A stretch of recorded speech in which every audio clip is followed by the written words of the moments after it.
Hello dear students. आज का हमारा जो टॉपिक है that is chemical properties of alkanes. चूँकि इससे पहले हमने अल्केन्स के बारे में ये पढ़ा था कि वो कैसे प्रिपेयर किए जाते हैं, उनकी फ़िज़िकल प्रॉपर्टीज़ के बारे में भी पढ़ा था। तो आज जो हमारा टॉपिक है that is chemical properties of alkanes. Start करेंगे हम आज का topic chemical properties of alkanes. chemical properties of alkanes.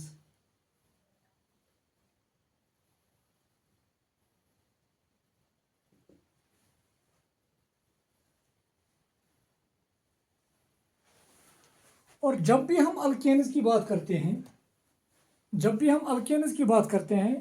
तो अल्केन्स में हमें ये पता है कि वहाँ पे सिग्मा बॉन्ड्स होते हैं। फॉर एग्जांपल पहले हम यहाँ पे देखेंगे, कोई भी अल्केन हम ले लेंगे।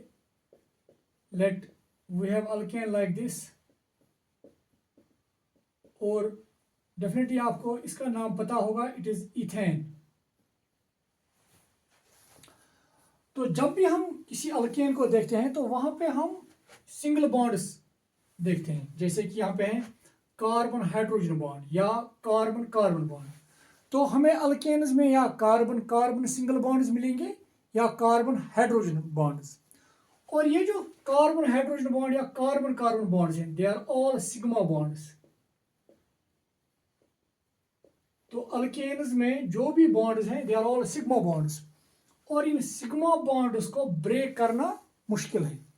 तो जब ये बॉन्ड्स ब्रेक करने मुश्किल हैं तो ऑटोमेटिकली इनके साथ इजीली रिएक्शन नहीं हो पाती है। और यही वजह है कि ये जो अल्केन्स हैं they are least reactive among other hydrocarbons. जो बाकी हाइड्रोकार्बन्स हैं उनमें से सबसे कम जो रिएक्टिव होते हैं वो यही अल्केन्स होते हैं। तो अब पहला रीज़न क्या है why alkanes are less reactive? क्योंकि अल्केन्स में सिर्फ सिग्मा बॉन्ड्स पाए जाते हैं, और सिग्मा बॉन्ड ब्रेक करने के लिए बहुत ज़्यादा एनर्जी चाहिए। तो अगर ये बॉन्ड ब्रेक इजीली नहीं होंगे तो ऑटोमेटिकली इनको रिएक्ट करना मुश्किल होगा। तो एक वजह यह है कि why these alkanes are less reactive. तो यहाँ पे मैं पहले लिखूंगा, इससे पहले कि हम इनकी प्रॉपर्टीज पढ़ेंगे, पहले ये याद रखेंगे कि they are not very much reactive. अब लेस रिएक्टिव क्यों है ये हमें पता होना चाहिए। So alkanes are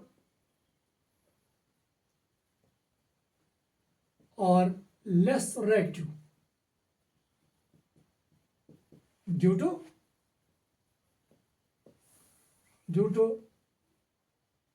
only sigma bonds present। या ऐसे लिखेंगे due to presence of sigma bonds only, due to presence of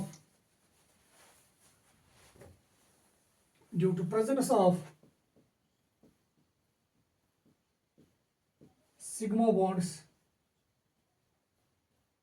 only। तो ये एक रीजन है why alkanes are less reactive. अब दूसरा रीजन, जब भी हम कोई अल्केन देखेंगे उन अल्केन्स में या तो कार्बन हाइड्रोजन बॉन्ड होगा या कार्बन हाइड्रोजन और कार्बन कार्बन बॉन्ड भी होगा। जैसे कि इसी अल्केन की बात करेंगे, अगर हम यहाँ पे देखेंगे हमें यहाँ पे एक तो कार्बन कार्बन बॉन्ड है, क्योंकि जितना इलेक्ट्रोनेगेटिव ये कार्बन है उतना ही इलेक्ट्रोनेगेटिव ये कार्बन है, तो इसका मतलब ये जो बॉन्ड है it is non polar. Now अब ये बॉन्ड देखेंगे, यहाँ पे कार्बन और हाइड्रोजन के दरमियान बॉन्ड है, और जो ये कार्बन और हाइड्रोजन है इनके दरमियान जो इलेक्ट्रोनेगेटिविटी है वो ऑलमोस्ट सेम है। मतलब नहीं ये कार्बन इस इलेक्ट्रॉन पेयर को अपनी तरफ ज्यादा खींच सकता है और नहीं ये हाइड्रोजन, मतलब ये बॉन्ड भी ऑलमोस्ट नॉन पोलर ही है। इनफैक्ट अगर आप देखिए कार्बन थोड़ा इलेक्ट्रोनेगेटिव ज्यादा है हाइड्रोजन से, मगर हम मान के चलते हैं इसको कि इनकी इलेक्ट्रोनेगेटिविटी ऑलमोस्ट सेम है। और अगर इलेक्ट्रोनेगेटिविटी सेम है तो न कार्बन पे कोई चार्ज आएगी और न हाइड्रोजन पे। अगर इन पे चार्जेस नहीं है तो ऑटोमेटिकली इनका रिएक्ट करना मुश्किल है। फॉर एग्जाम्पल अगर इस पर नेगेटिव चार्ज आ जाती, नेगेटिव चार्ज, और ये नेगेटिव चार्ज अच्छी खासी होती, तो इस नेगेटिवली चार्जड कार्बन को, ये जो नेगेटिवली चार्जड कार्बन है, इस पर इजीली अटैक कर सकता था वो species which is electron deficient, जैसे कि ई पॉजिटिव इस पे अटैक कर सकता था। और आपने पढ़ा होगा ये जो ई पॉजिटिव मैं दिखा रहा हूं, it is in fact electrophile, electron deficient species, और ये इलेक्ट्रॉन डिफिशिएंट स्पीशीज इजीली इसको अटैक करता, इस नेगेटिवली चार्जड कार्बन को। मगर चूंकि इस कार्बन पे इनफैक्ट इस पे नेगेटिव चार्ज मैं दिखा रहा हूं, मगर ये इतनी कम है कि ये इलेक्ट्रोफाइल इस पर इजीली अटैक नहीं करता है। और ये फिर दूसरा रीजन है why these alkanes are less reactive. एक कि अल्केन्स में जो भी बॉन्ड्स हैं they are all sigma bonds, and sigma bonds are strong bonds, तो स्ट्रॉन्ग बॉन्ड्स ब्रेक करना मुश्किल है। और जब अल्केन्स अपने बॉन्ड्स ब्रेक ही नहीं करेगा तो ऑटोमेटिकली ये दूसरे के साथ नहीं रिएक्ट करेगा।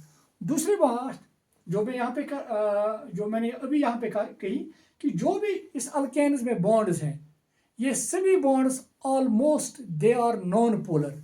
वहाँ पे चार्जेस डेवलप नहीं, मतलब चार्जेस जो एटम्स पे हैं वो उतनी ज़्यादा डेवलप नहीं हुई है, या हम ये कहेंगे कि चार्जेस यहाँ पे डेवलप नहीं हुई हैं। और अगर चार्जेस डेवलप नहीं है इन एटम्स पे, तो ऑटोमेटिकली इलेक्ट्रोफाइल या न्यूक्लियोफाइल का अटैक इनके साथ या इन पे अटैक करना मुश्किल है। तो दूसरा पॉइंट यहाँ पे लिखेंगे, ड्यू टू almost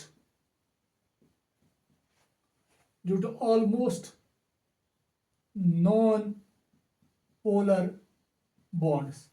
जो दूसरा रीजन है जिसकी वजह से ये अल्केन्स रिएक्ट नहीं करते हैं कि इनके ऑलमोस्ट सभी बॉन्ड्स क्या है, नॉन पोलर। अब ऑलमोस्ट मैंने क्यों लिखा, क्योंकि यहाँ पे कार्बन थोड़ा बहुत इलेक्ट्रोनेगेटिव हाइड्रोजन से ज्यादा है, तो इस पे इनफैक्ट नेगेटिव चार्ज आती है इस कार्बन पे, पर ये इतनी कम है कि इलेक्ट्रोफाइल को इस पर अटैक करना बहुत ही ज़्यादा मुश्किल होता है। तो यही वजह है कि इलेक्ट्रोफाइल्स इजीली इस पे अटैक नहीं करते हैं। दैट इज द रीजन कि अल्केन्स जो है they are less reactive, in fact least reactive among other hydrocarbons. अब ये जो अल्केन्स हैं, इन अल्केन्स की जो हम यहाँ पे प्रॉपर्टी सबसे पहले पढ़ेंगे, that is the substitution. They show the substitution reaction. तो स्टार्ट करेंगे फिर अल्केन्स की पहली प्रॉपर्टी जो हम यहाँ पे डिस्कस करने जा रहे हैं, that is the substitution reaction. Now मुझे उम्मीद है कि आपने ये नोट किया होगा।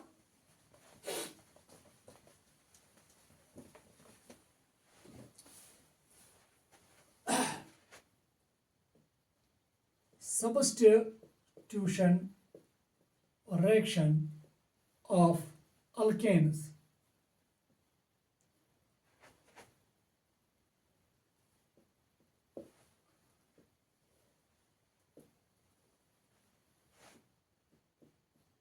जो हम पहली प्रॉपर्टी यहां पे डिस्कस करेंगे अल्केन्स की, that is the substitution reaction. सबसे पहले सब्स्टिट्यूशन रिएक्शन किसे कहेंगे?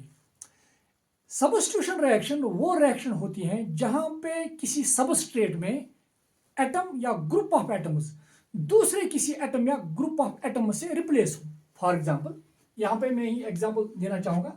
फॉर एग्जाम्पल मेरे पास है मीथेन, जो यहां पे हम डिस्कस भी करेंगे, मीथेन, और मैं इस मीथेन को रिएक्ट करवा रहा हूं क्लोरीन से in the presence of light, जिसको हम रिप्रेजेंट करते हैं एच न्यू से, और या हम हीट भी इस्तेमाल कर सकते हैं। नाउ अब क्या होता है, ये जो अल्केन है इसमें से ये हाइड्रोजन ये रिप्लेस होगा क्लोरीन से, तो ये बन जाएगा इस तरह से CHH, और इस हाइड्रोजन के बदले क्लोरीन आएगा, और ये जो हाइड्रोजन निकला है वो दूसरे क्लोरीन के साथ निकलेगा एज HCl। और अगर आप देखेंगे जब ये मीथेन इसमें चला गया तो एक्चुअली क्या हुआ, यहां पर ये हाइड्रोजन रिप्लेस हुआ है क्लोरीन से। वो रिएक्शन जिसमें सबस्ट्रेट का एटम या कहीं पे ग्रुप ऑफ एटम्स दूसरे एटम या ग्रुप ऑफ एटम से रिप्लेस हों, तो ऐसी रिएक्शन को हम सब्स्टिट्यूशन रिएक्शंस कहते हैं। So such reactions are called substitution reactions. तो यहाँ पे पहले इसकी डेफिनेशन लिखेंगे, फिर हम ये डिस्कस यही रिएक्शन करेंगे आगे। So substitution reactions, substitution reactions are those reactions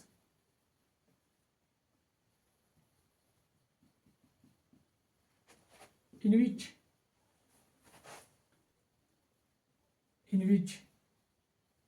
an atom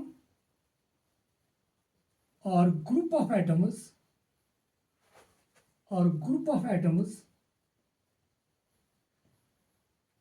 in a substrate is replaced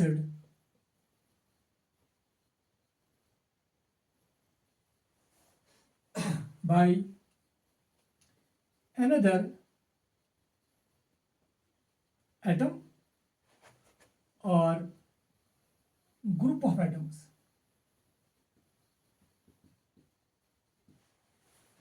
और ये यहाँ पे हमारा जो ये मीथेन है, it would act as a substrate, क्योंकि हमारा जो फोकस होगा वो मीथेन पे है, हमें मीथेन की प्रॉपर्टीज पढ़नी है। और जो यहाँ पे रिएक्टेंट है जिस पर हमारा फोकस है, that will act as substrate. तो इसी सबस्ट्रेट में हम देखेंगे, यहाँ पे देख रहे हैं कि हाइड्रोजन जो है that gets replaced by chlorine. वो रिएक्शन जहाँ पे किसी सबस्ट्रेट में एक एटम दूसरे एटम के साथ रिप्लेस हो रहा है, तो ऐसी रिएक्शन को हम सब्स्टिट्यूशन रिएक्शन कहते हैं। अब एक और चीज, जरूरी नहीं है सिर्फ एक एटम रिप्लेस होगा, कई रिएक्शंस पे आप देखेंगे group of atoms would be replaced by another group of atoms. कहीं पे ग्रुप ऑफ एटम्स रिप्लेस होंगे दूसरे ग्रुप ऑफ एटम से, या ग्रुप ऑफ एटम्स रिप्लेस होंगे दूसरे एटम से भी।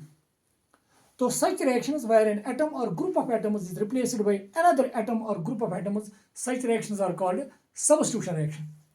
और हम यहाँ पे पढ़ने जा रहे हैं अब substitution reaction ऑफ अल्केन की। तो जो हम अल्केन यहाँ पे डिस्कस करेंगे दैट इज द मीथेन, हम मीथेन के ही बारे में पढ़ेंगे। नाउ अब ये भी substitution reaction है जो मैंने यहाँ पे एग्जाम्पल दी, और आप इस substitution reaction के नीचे जो आप एग्जाम्पल देंगे वो यही देंगे आप। अब एक और चीज, अगर आप देखेंगे इस रिएक्शन में हाइड्रोजन के बदले यहां पे कौन आ रहा है, chlorine, that is the halogen. अगर अल्केन में हाइड्रोजन के बदले हैलोजन आ रहा है, हैलोजन सब्स्टिट्यूट हो रहा है, तो ऐसी सब्स्टिट्यूशन रिएक्शन को बोलते हैं हैलोजिनेशन। और कहीं पे आप क्या देखेंगे, अल्केन में हाइड्रोजन के बदले नाइट्रो ग्रुप आएगा तो उसको बोलेंगे नाइट्रेशन। और कहीं पे आप देखेंगे हाइड्रोजन के बदले सल्फोनिक एसिड ग्रुप आएगा तो उसको बोलेंगे सल्फोनेशन। तो हम यहाँ पे बात करेंगे हैलोजिनेशन की।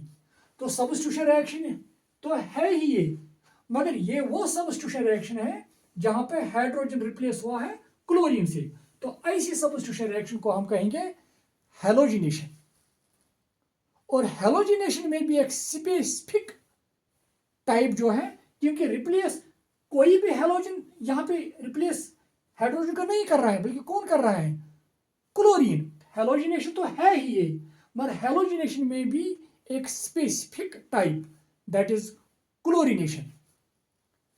तो अब हम यही रिएक्शन यहां पे डिस्कस करने जा रहे हैं। तो हमारी जो पहली रिएक्शन होगी सब्स्टिट्यूशन रिएक्शन में हैलोजिनेशन ऑफ अल्केन्स। तो आप यहां अभी ये नोट कीजिए। तो हम अब हैलोजिनेशन के बारे में और देखेंगे।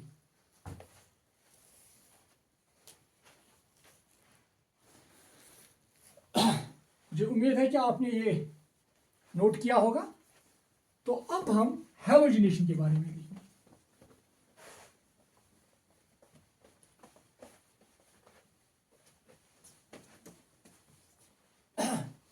Now halogenation,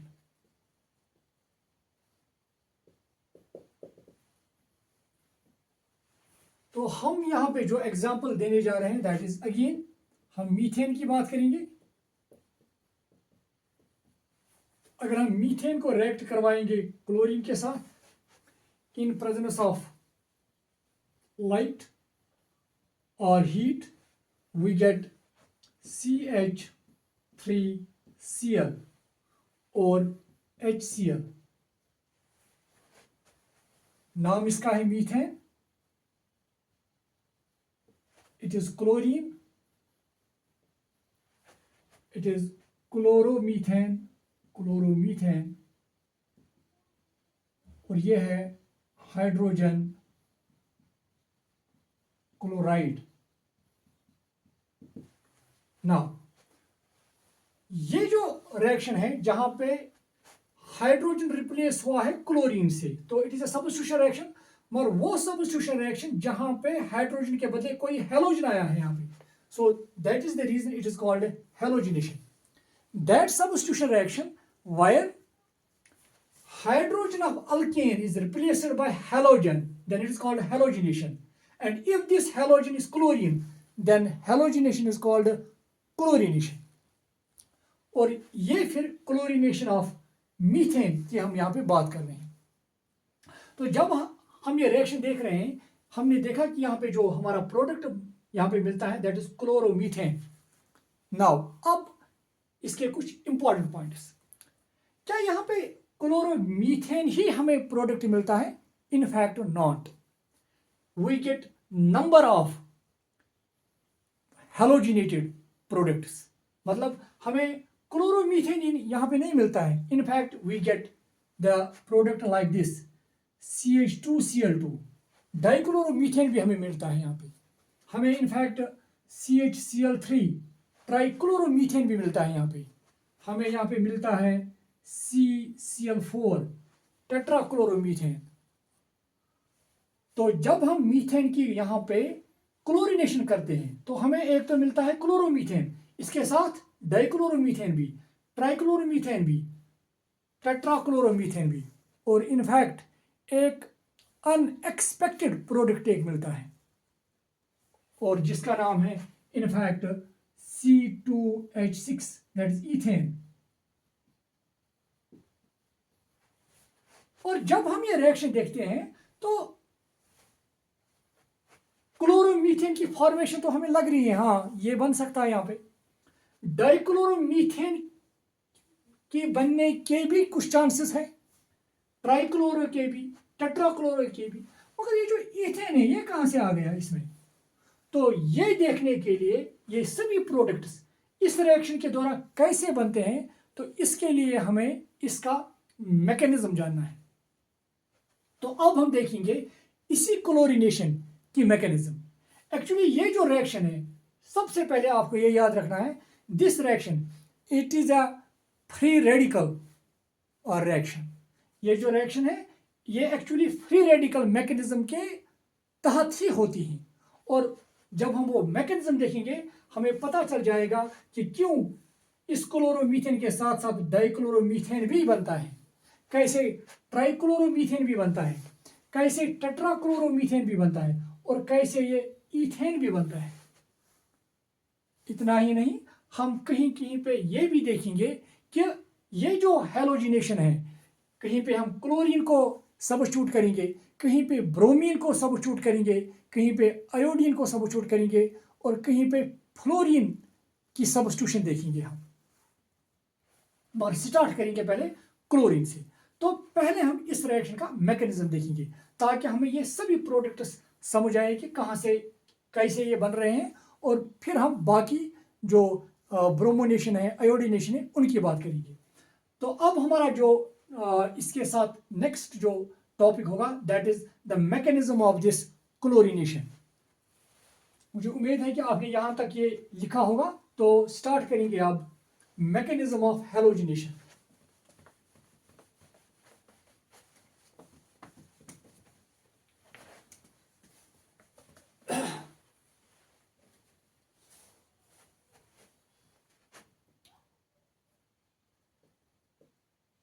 mechanism of halogenation. और जो यहां पे हम रिएक्शन डिस्कस करेंगे दैट इज मीथेन की रिएक्शन करेंगे क्लोरीन के साथ in the presence of light R heat और यहाँ पे हमें मिल जाएगा CH3Cl प्लस HCl। तो इसी रिएक्शन को हम देखेंगे। एक्चुअली ये जो रिएक्शन है, पहला पॉइंट यहाँ पे आप जो याद रखेंगे इसके मैकेनिज्म में, it is a free radical. ये जो रिएक्शन है, this reaction occurs through free radical mechanism. तो पहला पॉइंट यहाँ पे लिखेंगे, this reaction occurs through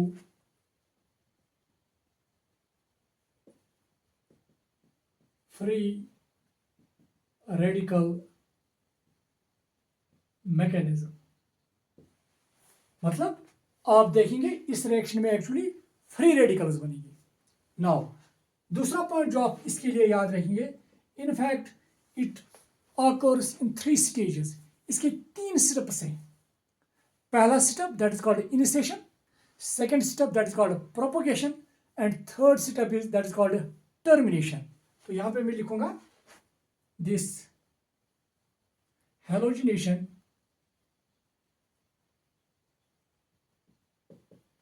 that is, यहां पे कौन किसकी बात हम कर रहे हैं, chlorination occurs in 3 steps।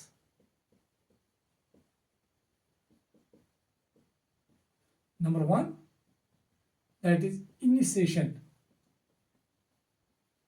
and number 2, that is propagation, and number 3 is that is termination।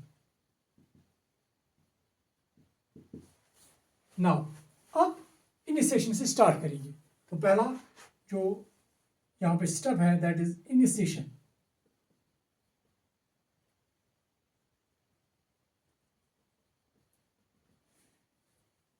Now actually क्या होता है, जैसे कि फॉर एग्जांपल मैं यहाँ पे एक एग्जांपल दे रहा हूं। यहाँ पे आप समझो हमने एक कंटेनर लिया और इस कंटेनर में हमने लिया है मीथेन और लिया है यहाँ पे क्लोरीन Cl2। अब इस पे हम लाइट डाल रहे हैं, ये है लाइट, यहां से लाइट, और इस लाइट की वजह से यहां पे क्या होगा, वहां पे होमोलिसिस होगी, बॉन्ड्स ब्रेक होंगे सिमेट्रिकली। अब यहां पे बहुत सारे बॉन्ड्स हैं, यहां पे CH बॉन्ड भी है, ये भी ब्रेक हो सकता है, यहां पे Cl बॉन्ड भी है, ये भी ब्रेक हो सकता है। या अगर फॉर एग्जाम्पल मीथेन नहीं होता तो इथेन, फॉर एग्जाम्पल अगर इथेन होता, यहाँ पे मैं इथेन भी थोड़ा दिखाऊंगा ताकि आपको समझ आए। अगर यहाँ पे मीथेन के बदले इथेन होता तो वहां पे फिर कार्बन कार्बन बॉन्ड भी होता। तो ये जो लाइट की प्रेजेंस में ये जो रिएक्शन हो रही है, तो पहले ये इस लाइट की वजह से क्या होगा, वहां पे बॉन्ड्स की क्लीवेज होगी, होमोलिटिक फिशन। अब जो बॉन्ड्स है वहां पे तो या तो बॉन्ड ब्रेक होगा CH का या CC का या Cl का, और याद रखिएगा आप CC बॉन्ड या CH बॉन्ड ये ज्यादा स्ट्रांग है देन Cl बॉन्ड, और जो बॉन्ड कम स्ट्रांग है तो ऑटोमेटिकली वही ब्रेक होगा पहले। तो यही वजह है कि जो ही हम लाइट डाल रहे हैं तो उससे क्या होगा, जो क्लोरीन है, क्लोरीन, इस क्लोरीन की Cl2 की लाइट की वजह से क्या होगा, होमोलिटिक क्लीवेज, मतलब ये जो बॉन्ड है दो क्लोरीन के दरमियान ये सिमेट्रिकली ब्रेक होगा। एक ये इलेक्ट्रॉन अपना लेगा वापस और ये इलेक्ट्रॉन वापस, तो यहां पे हमें मिल जाएगा Cl रेडिकल। तो ये भी Cl रेडिकल और ये भी Cl रेडिकल, मतलब यहां पे लिखेंगे 2 Cl रेडिकल्स, और इस तरह से हमें मिल जाएगा free radical. Now important point याद रखेंगे, वो स्टेप जहां पे एक न्यूट्रल मॉलिक्यूल रेडिकल बना रहा है that is called initiation. So how to define initiation? Initiation is a process during which a neutral molecule gets converted into free radical. तो यहां पे मैं डिफाइन भी करूंगा इनिशिएशन को।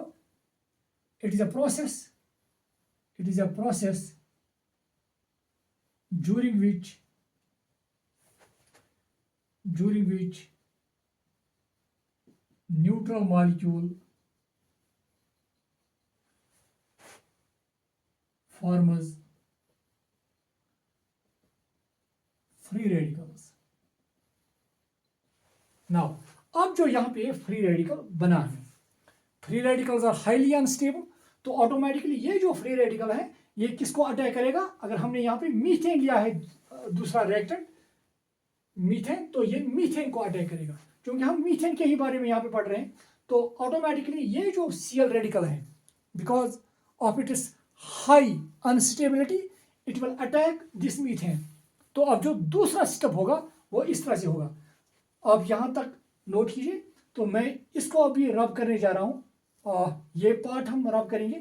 मुझे लग रहा है यहाँ तक रब करेंगे, स्टेप्स ऐसे ही रखेंगे ताकि तीनों स्टेप्स आपको समझ आ जाए। आप यहाँ तक भी नोट कीजिए।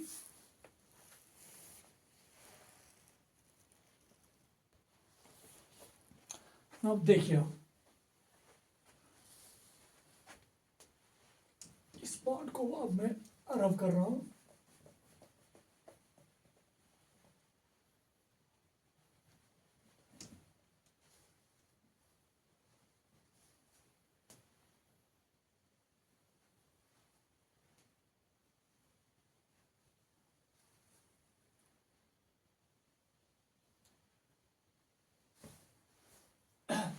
अब सी, तो पहले स्टेप में क्या हुआ, इनिशिएशन में क्या हुआ कि ये जो क्लोरीन मॉलिक्यूल था ये ब्रेक हुआ है और इसने बनाया है free radical because of the light. जो ही लाइट इस पे पड़ी तो ये फ्री रेडिकल में तब्दील हुआ। अब ये जो फ्री रेडिकल है इट इज हाईली अनस्टेबल, तो इसकी वजह से ये अटैक करेगा मीथेन पर। नाउ जो दूसरा स्टेप है, step second, that is propagation. और ये ही बहुत ही इंपॉर्टेंट स्टेप है यहाँ पे, propagation is one of the most important step. अब प्रोपगेशन किसे कहेंगे इसको डिफाइन भी करेंगे, पर इससे पहले कि डिफाइन करने से पहले आप देखिए होगा क्या। ये जो फ्री रेडिकल है ये जो मीथेन कंटेनर में है, मीथेन, ये Cl रेडिकल इसी पे अटैक करेगा। अब क्या होगा, ये जो Cl रेडिकल है ये इस H को एब्स्ट्रैक्ट करके HCl में तब्दील होगा, HCl।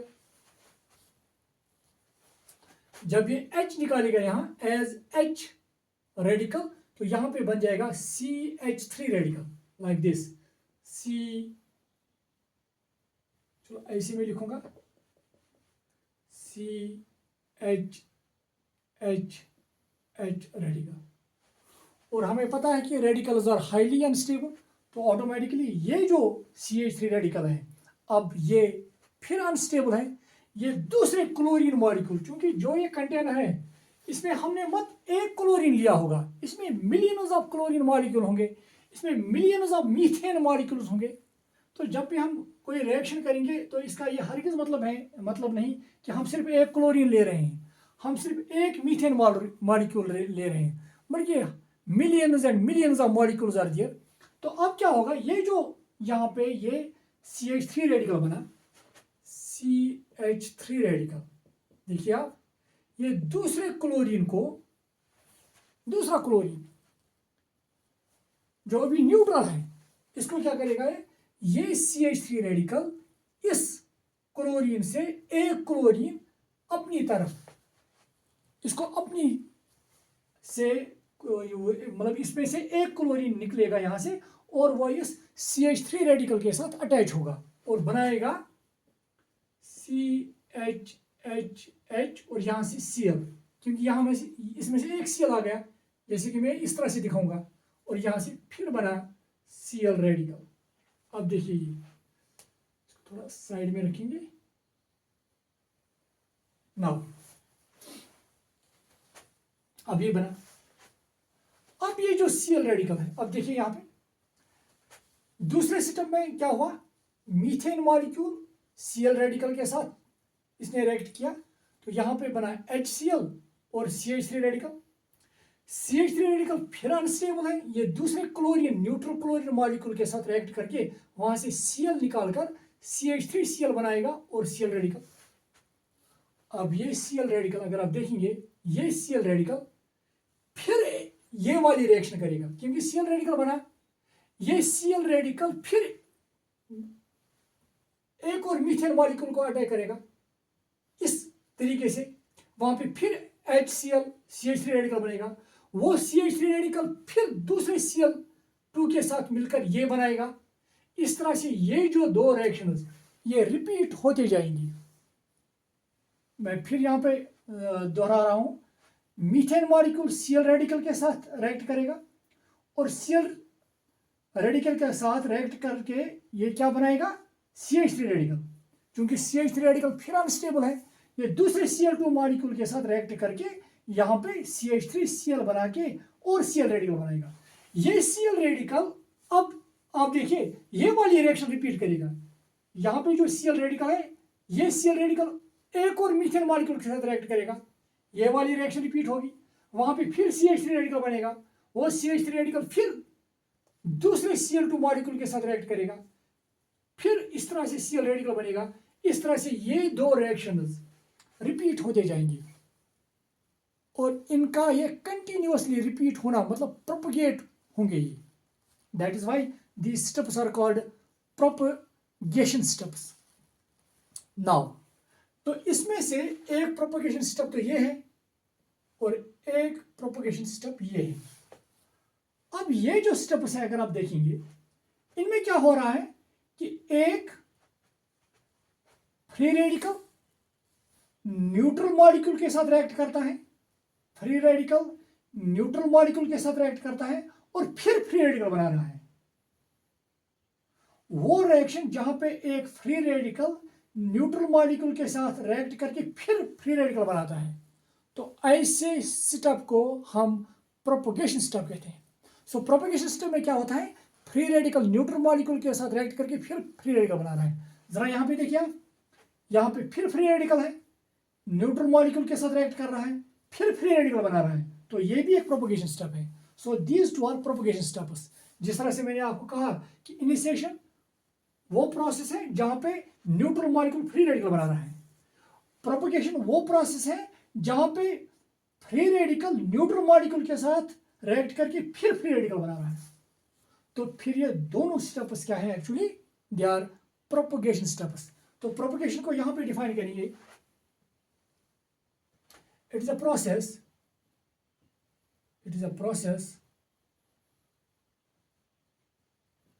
during which free radical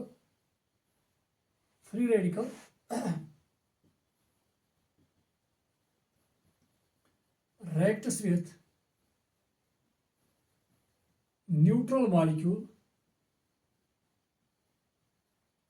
and again forms with neutral molecule, यहां पे मैं लिखूंगा and again forms free radical and again forms free radical। ये देखिए, and again forms free radical।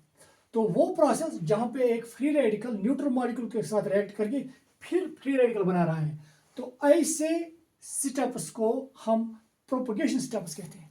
तो ये दोनों अब प्रोपगेशन स्टेप्स हैं। नाउ यहाँ पे आप ये लिखिए, आप मैं इसको अब रब करने जा रहा हूँ ताकि बाकी प्रोपगेशन स्टेप्स भी वहां पे हो रहे हैं, तो वो मैं लिखने जा रहा हूँ, आप यहाँ पे नोट कीजिए अभी।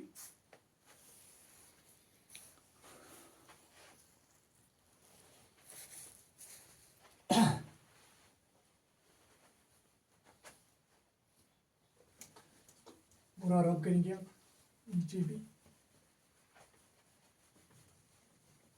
मुझे उम्मीद है कि आपने ये नोट किया होगा।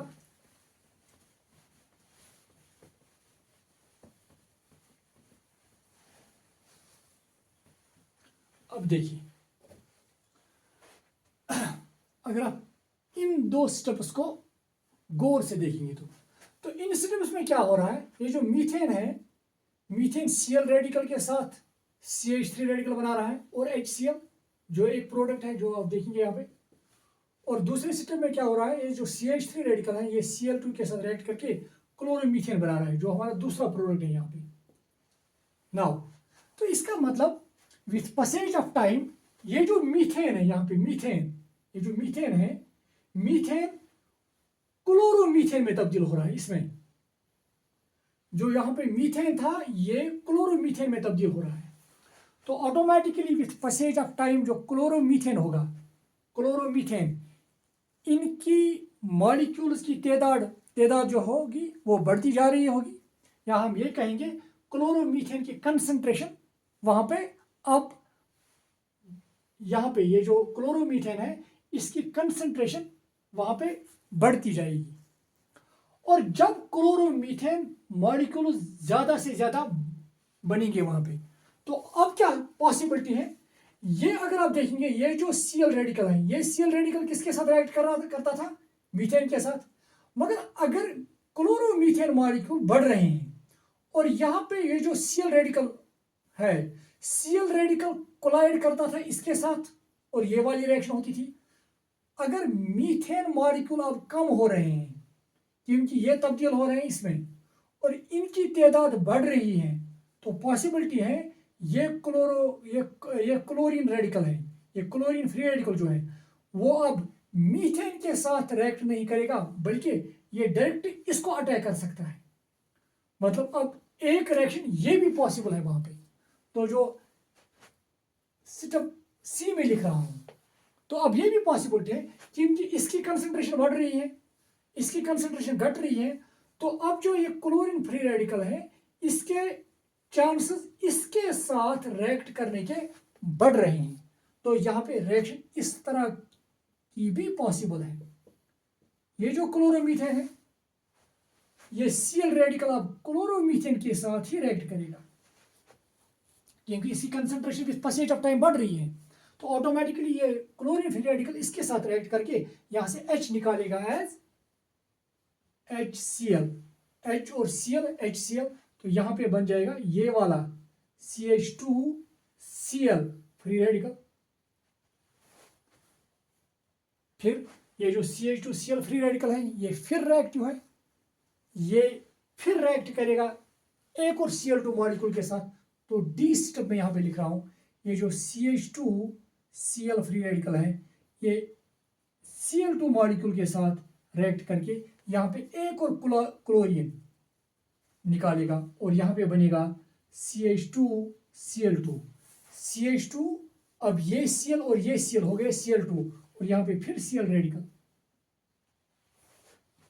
अब देखिए ये Cl रेडिकल अगर आप देखेंगे अब ये दो स्टेप्स, पहले मैंने कहा था ये स्टेप्स कंटिन्यू रिपीट होते जाएंगे, अब इन स्टेप्स की भी रिपीट होने के चांसेस बहुत सारे हैं। यहाँ पे Cl रेडिकल, फिर इस Cl रेडिकल ये वाले क्लोरोमीथेन को के साथ रिएक्ट करके ये बनाएगा, ये फिर क्लोरीन के साथ रिएक्ट करके ये डाइक्लोरोमीथेन बनाएगा। अब जो हमें दूसरा प्रोडक्ट यहाँ पे मिलता था क्लोरोमीथेन के साथ साथ डाइक्लोरोमीथेन, अब वो डाइक्लोरो कैसे बन रहा है वो ये वाले स्टेप्स हमें यहाँ पे दिखा रहे हैं कि कैसे बनेगा ये डाइक्लोरोमीथेन भी, और इस तरह से डाइक्लोरोमीथेन बन रहा है। नाउ एक और चीज, अब चूंकि अब क्लोरोमीथेन भी डाइक्लोरोमीथेन में तब्दील हो रहा है तो डाइक्लोरोमीथेन की कंसंट्रेशन बढ़ रही है। क्लोरीन रेडिकल क्लोरोमीथेन के साथ रिएक्ट करता था और तब्दील होता था, ये बनाता था डाइक्लोरोमीथेन, और जो ही इसकी कंसंट्रेशन बढ़ती जाएगी अब क्लोरीन रेडिकल के चांसेस इसके साथ भी रिएक्ट करने के हैं। तो अब एक और तरीका भी है इनको रिएक्ट करने का। ये फ्री रेडिकल एक्चुअल में इसके साथ अब रिएक्ट करता था, अब इसके भी साथ भी रिएक्ट कर सकता है। तो क्या होगा अब CH2Cl, अब ये Cl रेडिकल इसी के साथ रिएक्ट करेगा, ये Cl रेडिकल इसका हाइड्रोजन निकालेगा HCl। नाउ जो ही HCl, तो यहां क्या बनेगा C, यहां पे अब एक H है और Cl2, अगर आप देखेंगे CH Cl2 क्योंकि एक HCl के साथ निकलेगा तो यहां पे ये रेडिकल बनेगा। अब ये फिर रेडिकल है, ये radical it is highly unstable, it will again react with chlorine. तो यहाँ पे होगा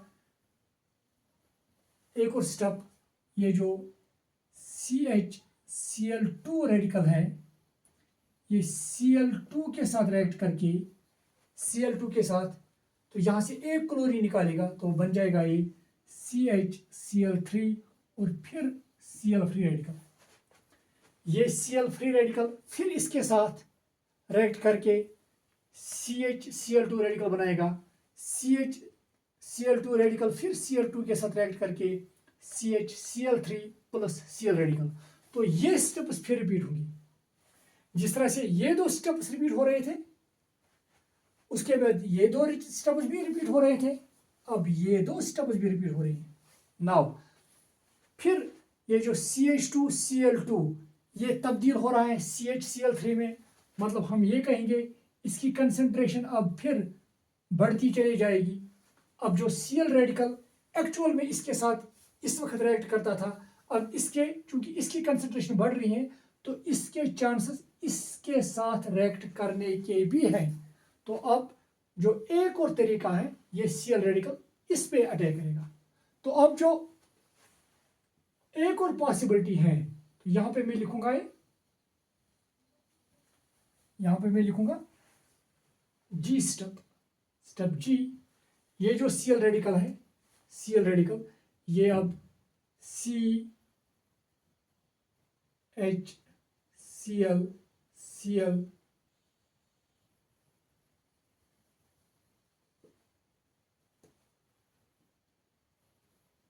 अब ये जो Cl रेडिकल ये इसी के साथ अटैक करके वहां से फिर हाइड्रोजन निकालेगा एज HCl और ये HCl प्लस CCl3 रेडिकल। अब फिर ये रेडिकल है, ये रेडिकल फिर रिएक्ट करेगा Cl2 मॉलिक्यूल के साथ, तो ये होगा CCl3 रेडिकल फिर Cl2 के साथ, तो यहाँ से ये रेडिकल यहाँ से Cl निकालेगा और तब्दील होगा CCl4, चूंकि CCl3 और इसके साथ एक और क्लोरीन तो CCl4 और Cl रेडिकल। तो इस तरह से एक और प्रोडक्ट जो बनेगा दैट इज CCl4, मतलब जो भी कार्बन के साथ हाइड्रोजन होंगे वो सभी वहां पे रिप्लेस हुए होंगे क्लोरीन से। अगर आप यहाँ पे देखिए नाउ, अब देखिए जब हम ये सभी प्रोपोगेशन स्टेप्स देखते हैं, ये सभी प्रोपोगेशन स्टेप्स ये हैं, ए भी प्रोपोगेशन स्टेप है जिस तरह से मैंने डेफिनेशन लिखाई है वो आप देखेंगे, बी भी प्रोपोगेशन स्टेप है, सी भी, डी भी, ई भी, एफ भी, जी भी और एच स्टेप भी। आप देखिए जो पहले दो स्टेप्स थे ए और बी, इसमें प्रोडक्ट मिल रहा था chloromethane and in fact that is the main product यहाँ पे, मगर हमें एक और प्रोडक्ट मिल रहा था, अगर आप आपको याद होगा सी और डी में, दैट इज डाइक्लोरोमीथेन। और ये हमें यहाँ पे समझा रहा है, हम इस मैकेनिज्म से ये एक्सप्लेन करते हैं कि कैसे डाइक्लोरोमीथेन भी एक प्रोडक्ट हमें मिलता है, and this is the reason why we get the dichloromethane as well during this reaction। और इसी तरह से अगर आप देखेंगे E और F, इसमें से एक और हेलोजिनेटेड प्रोडक्ट जो है दैट इज ट्राइक्लोरोमीथेन, वो भी मिलता है यहाँ पे। और इन स्टेप से हम ये एक्सप्लेन करते हैं कि कैसे हमें ट्राइक्लोरोमीथेन भी मिलता है। और एक और स्टेप और G और H, इसे हम ये समझा रहे हैं या एक्सप्लेन कर सकेंगे कि कैसे हमें टेट्राक्लोरोमीथेन भी मिलता था। Now this is the reason why while making the chlorination of methane we get chloromethane, dichloromethane, trichloromethane and tetrachloromethane। और अगर आपको याद होगा मैंने आपको ये भी कहा था कि वहां पे एक अनयूजुअल प्रोडक्ट हमें मिलता है, unusual product that is the ethane. अब ये मैकेनिज्म हमें ये भी समझाएगा कि ईथेन भी कैसे हमें मिल रहा है।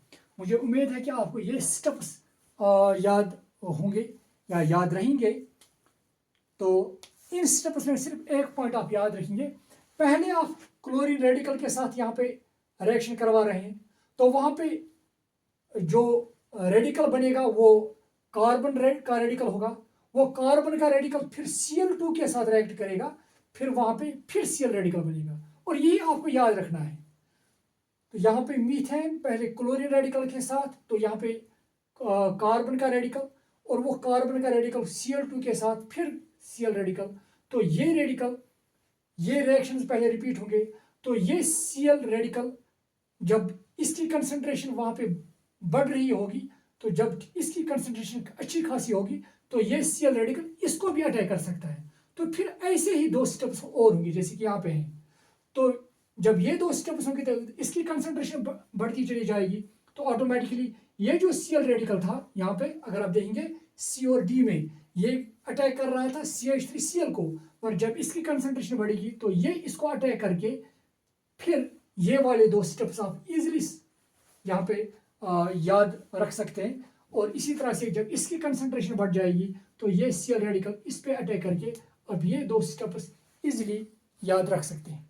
नाउ अब चूंकि रेडिकल्स बहुत सारे बन रहे हैं, अब लास्ट पे ये जो रिएक्शन है आखिरकार ये स्टॉप होती है। अब ये रिएक्शन स्टॉप कैसे होती है? तो जो स्टेप्स इस रिएक्शन को स्टॉप करवा रहे हैं, in fact that step is called termination step.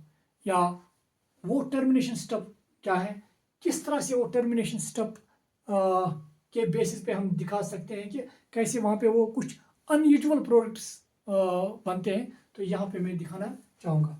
आप यहाँ तक नोट कीजिए। तो अब हमारा जो लास्ट स्टेप है इसका, that is the termination step. आप लिखिए।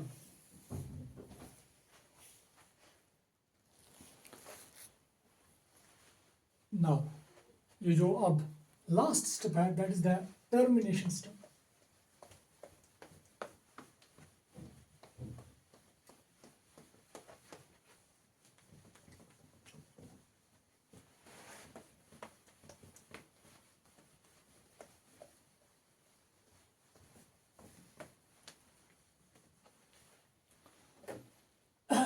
termination.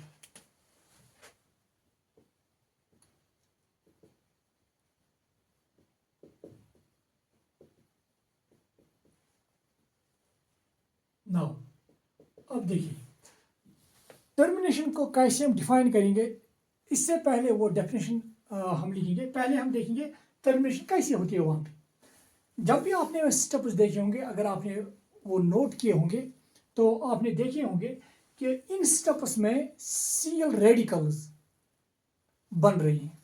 तो Cl रेडिकल ये चूंकि रिएक्शन मिक्सचर में बहुत सारी जगहों पे Cl रेडिकल्स बन रहे हैं, तो वहाँ पे एक पॉसिबिलिटी फिर ये भी है, ये जो Cl रेडिकल है ये दूसरे Cl रेडिकल के साथ, जब बहुत सारे Cl रेडिकल्स हैं तो ये आपस में भी रिएक्ट करके Cl2 बना सकते हैं। मतलब रेडिकल्स आपस में रिएक्ट करके न्यूट्रल मॉलिक्यूल्स बनाएंगे।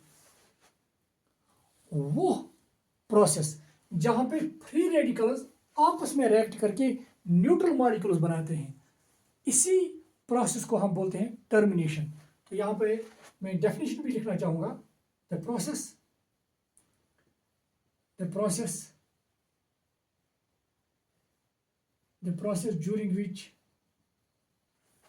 during which free radicals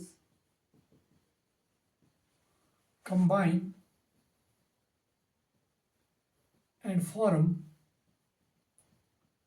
and form neutral molecules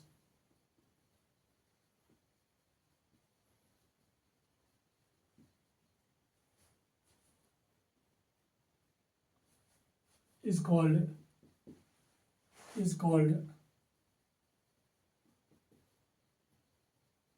termination. That is called termination. और इसमें एक टर्मिनेशन स्टेप ये है।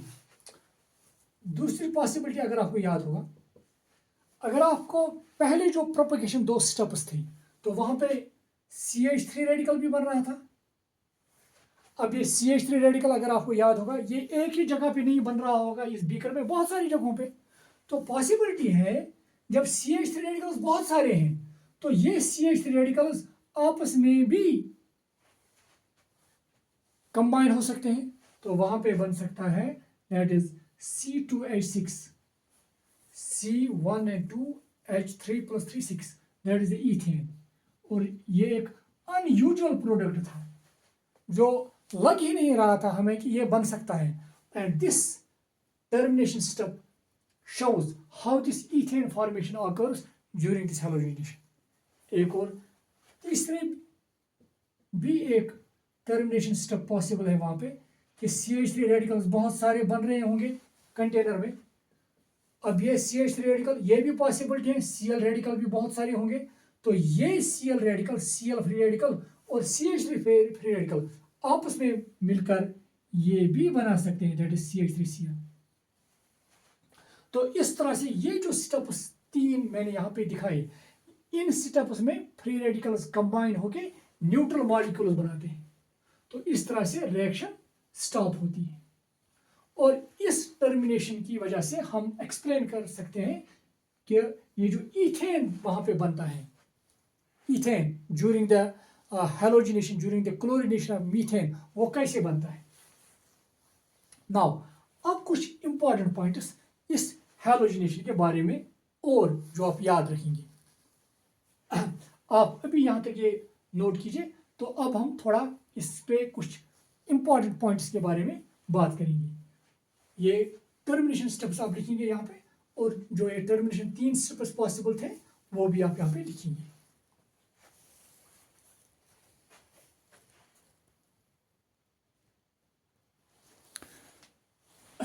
नाउ मुझे उम्मीद है कि आपने यहाँ तक नोट किया होगा।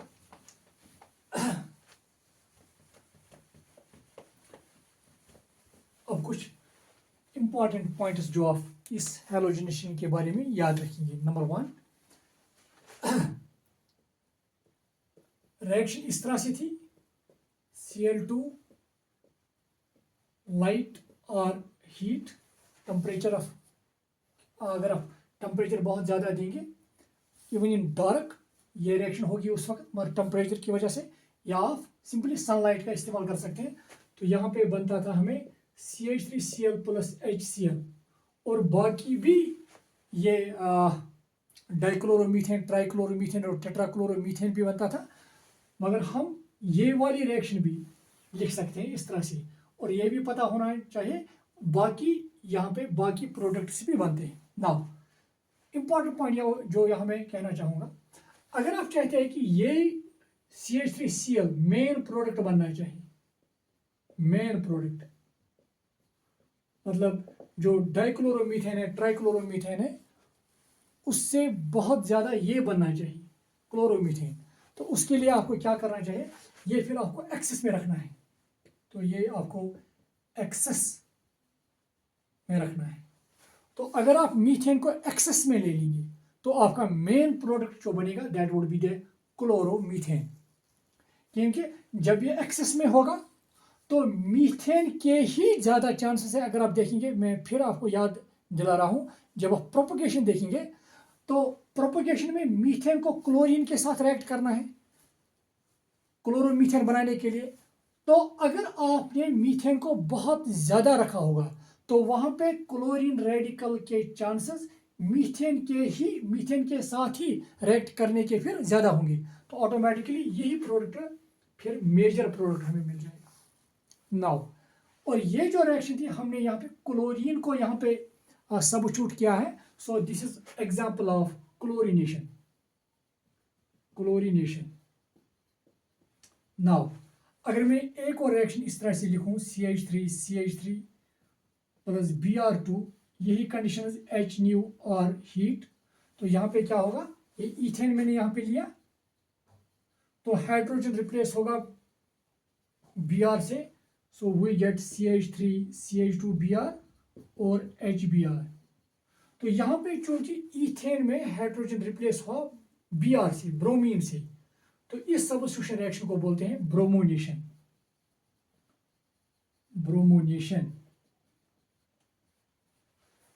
तो अगर आपको ब्रोमोनेशन की एग्जांपल दिखानी होगी तो ये आप दिखाएंगे, ये वाली reaction, and we get here bromo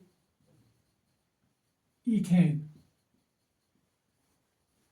और ब्रोमीन का सबस्टिट्यूट होना तकरीबन उसी हिसाब से जिस तरह से क्लोरीन हो रहा है।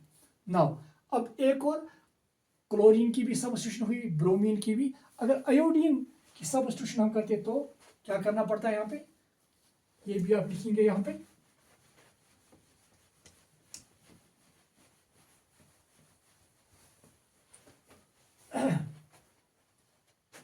फॉर एग्जाम्पल मैंने CH4 लिया और यहाँ पे I2 H न्यू और हीट, तो यहाँ पे क्या बन जाएगा CH3I प्लस HI। बहुत ही इंपॉर्टेंट पॉइंट है यहाँ पे। इनफैक्ट ये जो रिएक्शन है it is reversible, it is a reversible reaction. और ये जो है HI it is strong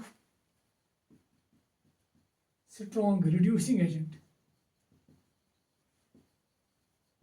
it is strong reducing agent. मतलब ये इसकी फिर डायरेक्शन करके इसमें तब्दील करेगा इसको मीथेन में। तो अगर CH3I फिर CH4 में तब्दील हो रहा है तो ऑटोमेटिकली हमें CH3I आयोडोमीथेन बहुत कम क्वांटिटी में मिलेगा। तो अब हमें क्या करना चाहिए, हमें इसकी रिडक्शन CH3I की रिडक्शन फिर बचानी है। और इसकी रिडक्शन किससे होती है, इस वजह से HI की वजह से। तो हम क्या करेंगे, हम HI को वहाँ से निकालेंगे। अब HI कैसे निकालते हैं, हम वहाँ पे एक ऑक्सीडाइजिंग एजेंट इस्तेमाल करते हैं, दैट इज HiO3। ये ऑक्सीडाइजिंग एजेंट इसके साथ रिएक्ट करता है, मतलब इसके साथ रिएक्ट करने का मतलब जैसे कि ये इसको बाहर निकाल रहा है वहाँ से, तो ये HI इसके साथ रिएक्ट करेगा। तो यहाँ पे हमें मिल जाता है दैट इज दिस, यहाँ पे H2O, आयोडीन हो गई 6, 3 times I2 okay, sorry it is like this, 5 times यहाँ पे 3 ओके, तो आयोडीन 3 टाइम्स एग्जैक्टली ये रिएक्शन होती है वहाँ पे। तो ये जो HI है हमने HI को इसके साथ रिएक्ट करवाया HiO3 से, it is called iodic acid. और आयोडिक एसिड ने HI को इसमें तब्दील किया। तो यही इसी का मतलब है कि जैसे कि हमने HI को बाहर निकाला है, तो जब HI बाहर निकलेगा एज पर द लीचट-लियर्स प्रिंसिपल, अगर आपको याद होगा, अगर यहाँ पे प्रोडक्ट बन रहा है HI, तो अगर हम किसी प्रोडक्ट को बाहर निकाल रहे हैं तो इसका मतलब उस प्रोडक्ट की कंसंट्रेशन कम हो रही है, तो इक्विलिब्रियम इस तरह से शिफ्ट होगा, वो उस प्रोडक्ट को ज़्यादा से ज़्यादा बनाने की कोशिश करेगा। तो जो ही हम HI निकालेंगे बाहर, इक्विलिब्रियम शिफ्ट होगा टुवर्ड्स राइट साइड, तो उसकी वजह से हमें CH3I और ज़्यादा मिल जाएगा। और इस तरह से हम CH3I को ज़्यादा से ज़्यादा बना सकते हैं simply by removing this HI by using this oxidising agent that is iodic acid. और इसमें अगर आप देखेंगे, इसमें हमने मीथेन में I सब्स्टिट्यूट किया है, and this is the reaction of iodination, it is iodination. Now एक और रिएक्शन देखेंगे जहां पे हम फ्लोरीन की बात करेंगे। फ्लोरीनेशन के बारे में पढ़ेंगे।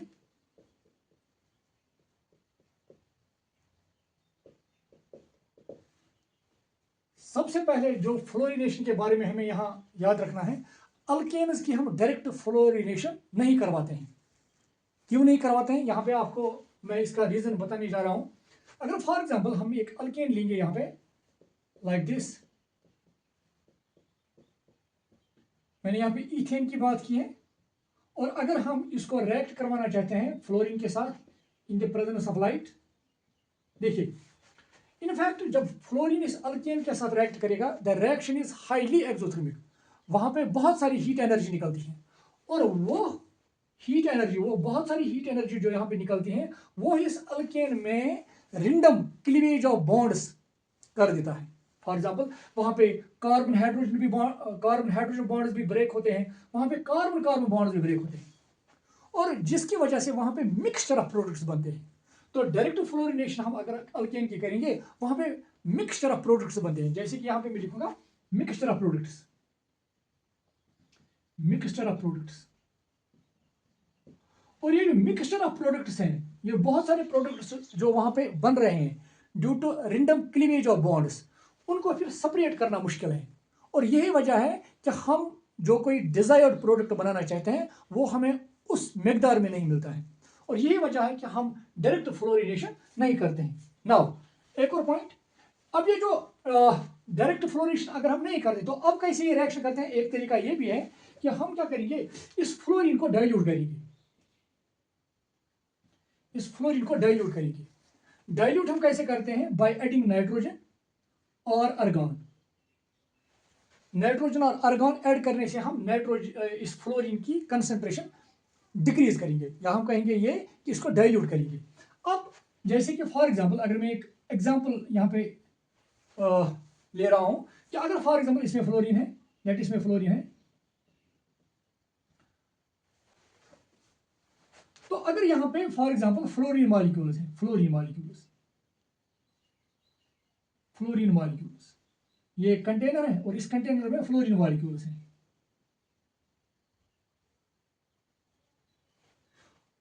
अगर इस हिस्से में फॉर एग्जांपल फ्लोरीन मॉलिक्यूल्स हैं, for example 50, let this part, ये हिस्सा जो एक कंटेनर का है इसमें फ्लोरीन मॉलिक्यूल्स 50 हैं, तो नाइट्रोजन जो ही मैं इसमें ऐड करूंगा तो और मैं क्या करूंगा, यहाँ पे जो गिवन वॉल्यूम है, ये जो वॉल्यूम है इसमें मैं कोशिश करूंगा कि ये नंबर ऑफ मॉलिक्यूल जो फ्लोरीन के हैं वो डिक्रीज हो जाएं। जब गिवन वॉल्यूम में number of particles, number of fluorine molecules कम होंगे तो इसी का मतलब है कि मैंने फ्लोरीन को डाइल्यूट किया है। तो अभी इस वॉल्यूम में 50 मॉलिक्यूल्स थे, नाइट्रोजन ऐड करने पर मैंने number of molecules per unit volume, number of molecules per unit volume कम किए। तो जब number of molecules per unit volume कम हुए तो इसका मतलब मैंने इसको डाइल्यूट किया। तो अगर आप फ्लोरीन को डाइल्यूट करोगे तो उससे क्या होगा, देखिए आप फॉर एग्जाम्पल ये फ्लोरीन इसके साथ रिएक्ट कर रहा था, तो फ्लोरीन और अल्केन की reaction it is highly exothermic. तो जो ही अब फ्लोरीन और अल्केन के दरमियान रिएक्शन होगी, क्योंकि इसमें अब नाइट्रोजन मॉलिक्यूल्स मौजूद है, तो नाइट्रोजन मॉलिक्यूल्स मौजूद होने की वजह से फ्लोरीन और इस अल्केन के दरमियान ये जो रिएक्शन होगी ये अब आहिस्ता से होगी, और आहिस्ता होने की वजह से एनर्जी वहां पे फिर रिएक्शन एक्सोथर्मिक है मगर एनर्जी अब आहिस्ता आहिस्ता से निकलेगी, और जब एनर्जी ग्रेजुअली रिलीज होगी अब यहाँ पे जो रिंडम क्लीवेज होने के जो चांसेस थे वो कम होंगे, तो ऑटोमेटिकली हम उस हिसाब से फ्लोरिनेशन कर सकते हैं।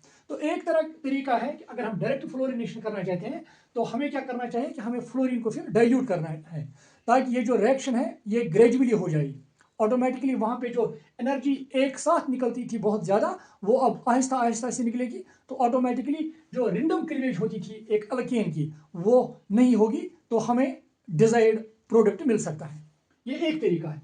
दूसरा तरीका भी क्या है कि हम इस फ्लोरो अल्कीन को इस तरह से नहीं बनाते हैं, हम डायरेक्ट फ्लोरिनेशन नहीं करते हैं, हम इनडायरेक्ट मेथड इस्तेमाल करते हैं। वो इनडायरेक्ट मेथड क्या है, इस तरह से हम करते हैं। एक और तरीका है, मैं यहाँ पे रब करूंगा, मुझे उम्मीद है कि आपको ये समझ आया होगा।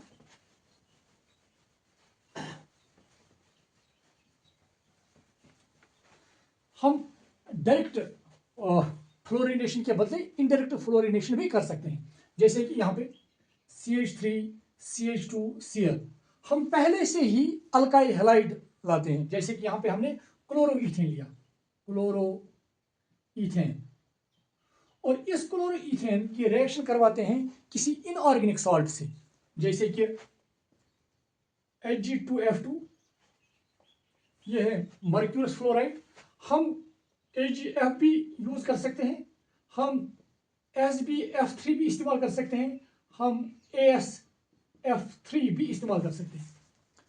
तो इस इनऑर्गेनिक सॉल्ट के साथ जो ही हम इसकी रिएक्शन करवाते हैं तो अब यहाँ पे क्या होगा, ये CH3CH2 इस फ्लोरीन के साथ बॉन्ड बना के हमें फ्लोरो अल्केन देता है, CH3CH2F। चूंकि यहाँ पे दो फ्लोरीन है तो यहाँ पे मैं 2 टाइम्स लिखूंगा, तो अब ये CH3CH2 2 टाइम्स चाहे तो यहाँ पे 2, तो यहाँ पे अब 2 क्लोरीन बच गए, तो वो इस मरकरी के साथ कंपाउंड बनाएगा Hg2Cl2। तो यहाँ पे हमने लिया था मर्क्यूरस फ्लोराइड, तो हमें यहाँ पे मिलेगा मर्क्यूरस क्लोराइड और फ्लोरोईथेन। और जब हम एक फ्लोरोअल्केन प्रिपेयर करते हैं by treating the alkyl halide like chloroalkane with inorganic salts like AgF2 or AgF or SbF3 or AsF3, then this reaction is called, it is called Schwartz reaction. This reaction is called Schwartz reaction. इस reaction को Schwartz reaction का नाम दिया गया है और इस reaction से भी हम फ्लोरोअल्केन्स बनाते हैं। नाउ अब हमने ये पढ़ा कि कैसे क्लोरीनेशन की जाती है, कैसे ब्रोमोनेशन की जाती है, कैसे आयोडीनेशन की जाती है और कैसे फ्लोरीनेशन की जाती है। अब इन जो हेलोजिनेशन है, अब इसके बारे में कुछ इंपॉर्टेंट पॉइंट्स आप देखेंगे जिनसे आप डिफरेंट प्रॉब्लम्स सॉल्व कर सकें। आप यहाँ तक ये नोट कीजिए। अब हम इसको रब करके कुछ इसके बारे में, इस ओवरऑल हेलोजिनेशन के बारे में कुछ इंपॉर्टेंट पॉइंट्स यहाँ पे डिस्कस करेंगे।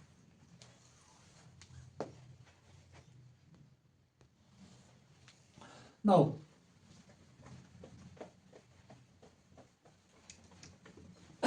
ये था जनरल जो लेक्चर किसके बारे में, हेलोजिनेशन के बारे में। अब कुछ इंपॉर्टेंट पॉइंट्स देखेंगे और जिसके बेसिस पे आप डिफरेंट प्रॉब्लम्स, डिफरेंट क्वेश्चंस कर सकते हैं। Important points.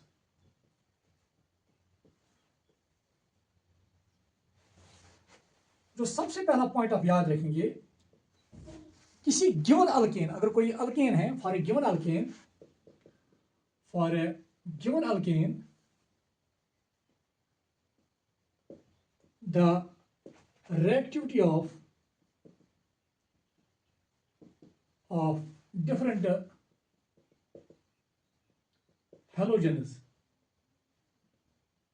मतलब अगर हम कोई अल्केन लेंगे, फॉर एग्जाम्पल हम मीथेन लेंगे और मीथेन के साथ रिएक्ट करवाना चाहते हैं फ्लोरीन को या क्लोरीन को या ब्रोमीन को या आयोडीन को, तो इनमें सबसे ज्यादा रिएक्टिव कौन होगा? That is a fluorine. उसके बाद है क्लोरीन, इसके बाद है ब्रोमीन और उसके बाद है आयोडीन। ये आप याद रखेंगे। So for a given alkane the reactivity of different halogen is like this. So सबसे ज्यादा रिएक्टिव होगा फ्लोरीन, उसके बाद है क्लोरीन। तो this is the decreasing reactivity order. सबसे ज्यादा रिएक्टिव फ्लोरीन है। नाउ अब ये फ्लोरीन ही क्यों ज्यादा रिएक्टिव है compare to chlorine, bromine and iodine? इसका रीजन इनफैक्ट मैकेनिज्म में ही है इस हेलोजिनेशन की। यहाँ पे मैं वो थोड़ा फिर आपको याद दिलाना चाहूंगा। मुझे उम्मीद है कि आपने ये पॉइंट याद रखा होगा, तो इसका मैं रीजन यहाँ पे देना चाहूंगा। नाउ जब हमने रिएक्शन देखी CH4Cl2, इसने दिया था CH3Cl plus HCl, main product यहाँ पे बन रहा था in the presence of light. Main product ये तब बन रहा था जब हमने मीथेन को एक्सेस में लिया था। तो इसका अगर आपको थोड़ा याद होगा मैकेनिज्म जब हमने देखा था, क्योंकि जो हमने क्वेश्चन लिखा है उसका जो रीजन है वो मैकेनिज्म में ही है। इसमें पहला स्टेप था दैट इज इनिशिएशन। इनिशिएशन में क्या होता था, जो Cl2 था, लाइट की वजह से ये Cl और Cl के दरमियान ये बॉन्ड ब्रेक हो रहा था होमोलिटिक फिशन के जरिए, सिमेट्रिकल फिशन के जरिए, और वहां पे हमें क्लोरीन फ्री रेडिकल मिल रहा था। तो उसके बाद जो दूसरा स्टेप था दैट वाज प्रोपोगेशन। अगर आपको याद होगा तो प्रोपोगेशन में हमने क्या किया था, ये Cl जो है इसको CH4 के साथ रिएक्ट करवाया था।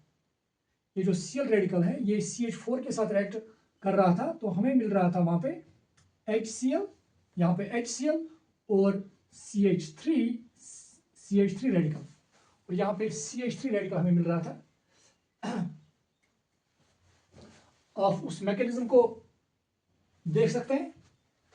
फिर अगर आपको याद होगा ये जो CH3 रेडिकल था ये दूसरे एक न्यूट्रल Cl2 मॉलिक्यूल के साथ रिएक्ट कर रहा था। ये जो CH3 रेडिकल था ये Cl2 मॉलिक्यूल के साथ रिएक्ट करके बनाता था CH3Cl और प्लस Cl रेडिकल। अब ये जो Cl रेडिकल ये फिर CH4 के साथ रिएक्ट करके ये वाली रिएक्शन करता था, वहाँ पे फिर मिथाइल रेडिकल बनता था और वो मिथाइल रेडिकल क्लोरीन के साथ ये रिएक्शन करता था, यहाँ पे फिर Cl रेडिकल बन रहा था और इस तरह से ये रिएक्शन जो थे रिपीट होते जा रहे थे। क्योंकि ये रिएक्शंस बहुत ज़्यादा रिपीट होते जा रहे थे, इसी वजह से इस रिएक्शन को एक और नाम भी हम देते हैं, इट्स कॉल्ड है चेन रिएक्शन, जहाँ पे प्रोपेगेशन स्टेप्स बहुत ज़्यादा आगे जाते होंगे तो ऐसे रिएक्शंस को हम चेन रिएक्शंस भी कहते हैं। So it is also an example of a chain reaction. Now अब जो रीजन था why fluorine is more reactive than chlorine than bromine than iodine, यही हमारा क्वेश्चन था। नाउ सी एक्चुअली जब आप ये प्रोपेगेशन देखते हैं, प्रोपेगेशन में जो रेट डिटरमाइनिंग स्टेप है वो है ये स्टेप, इस रिएक्शन का, इस हैलोजिनेशन का रेट डिटरमाइनिंग स्टेप RDS है, वो ये है। और यही रेट डिटरमाइनिंग स्टेप हमें ये इसका आंसर देगा कि why fluorine is more reactive. Now see अगर फॉर एग्जांपल यहाँ पे फ्लोरीन होता Cl रेडिकल, तो यहाँ पे HCl के बदले हमें HF मिलता, और अगर ये Cl होता तो फिर HCl बनता यहाँ पे, जैसे कि यहाँ पे है, हमने क्लोरीन को ही लिया है। अगर ये ब्रोमीन होता तो Br रेडिकल इसके साथ ये HBr बनाता, तो इसी तरह से अगर आयोडीन होता तो यहाँ पे पहले स्टेप में ये HI बनता। अब ये जो हाइड्रोजन हैलाइड है, चाहे hydrogen fluoride, chloride, bromide and iodide, इनमें सबसे ज्यादा जो स्टेबल होगा वही इस रिएक्शन को फॉरवर्ड ले जाएगा, और इनमें सबसे ज्यादा रिएक्टिव, सबसे ज्यादा स्टेबल ये है HF। तो जब HF सबसे ज्यादा स्टेबल है तो ऑटोमेटिकली रेट डिटरमाइनिंग स्टेप सबसे ज्यादा फेवर करेगा फ्लोरीन को, और यही वजह है कि फ्लोरीन ज्यादा रिएक्टिव है than chlorine than bromine than iodine. Now तो ये रीजन था why fluorine is more reactive than chlorine, bromine and iodine. अब ये तो पहला पॉइंट था। दूसरा पॉइंट, तो इसके बाद मुझे उम्मीद है कि आपको टर्मिनेशन स्टेप्स इसके पता होंगे। टर्मिनेशन स्टेप्स में क्लोरीन फ्री रेडिकल्स, जब हम यहाँ की बात कर रहे थे, क्लोरीन फ्री रेडिकल्स आपस में मिलते थे, या मिथाइल फ्री रेडिकल्स मिलते थे, या मिथाइल फ्री रेडिकल और क्लोरीन फ्री रेडिकल आपस में मिलकर क्लोरोमीथेन बनाते थे। तो हमें वो अभी इस वक्त ज़रूरत नहीं, क्योंकि हमने वो अच्छे से पढ़ा है।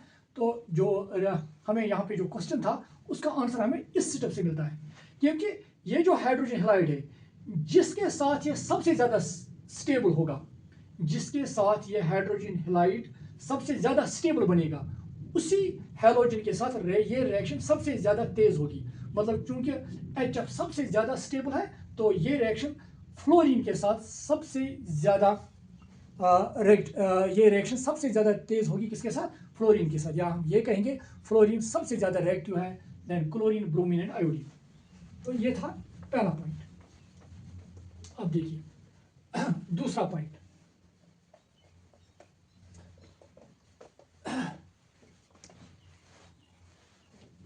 दूसरा पॉइंट जो इंपॉर्टेंट पॉइंट है यहां पे,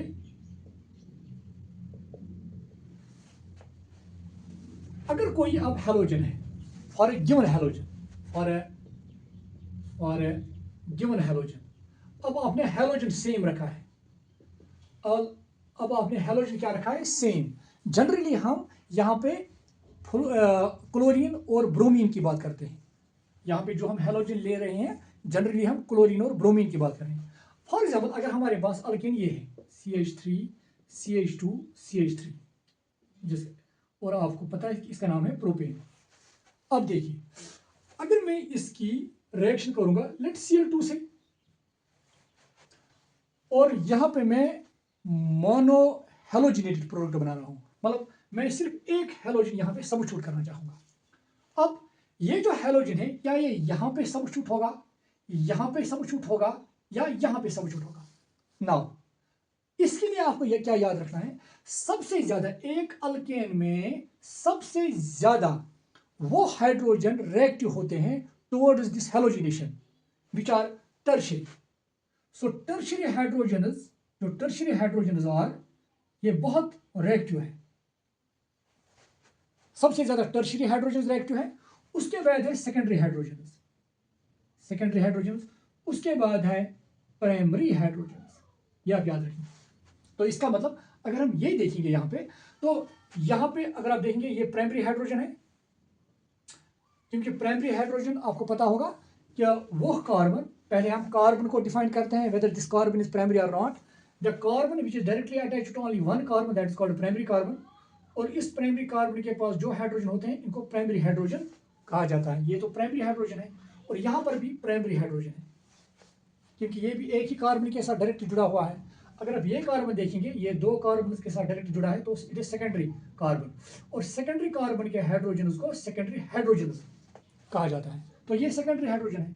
तो अगर आप यहाँ पे प्राइमरी हाइड्रोजन भी है और सेकेंडरी हाइड्रोजन भी है, अगर हम यहाँ से एक हाइड्रोजन निकालना चाहेंगे तो सबसे पहले कौन हाइड्रोजन यहाँ से बाहर निकलेगा, वो आप इससे देखेंगे। तो सबसे ज्यादा रिएक्टिव होते हैं टर्शियरी, उसके बाद सेकेंडरी, उसके बाद प्राइमरी। क्योंकि यहाँ पे प्राइमरी और सेकेंडरी है तो सबसे ज्यादा रिएक्टिव होगा सेकेंडरी। तो यहाँ पे जो मोनो हैलोजिनेटेड प्रोडक्ट बनेगा दैट इज CH3CHCl, तो Cl यहाँ पे आएगा CH3, और जो दूसरा प्रोडक्ट दैट इज CH3CH2CH2Cl, यहाँ पर ये भी प्रोडक्ट बनेगा। और चूंकि ये वाला हाइड्रोजन ज्यादा रिएक्टिव है, ये हमें मेजर प्रोडक्ट बनेगा। यहाँ पे मेजर प्रोडक्ट होगा और ये माइनर प्रोडक्ट होगा।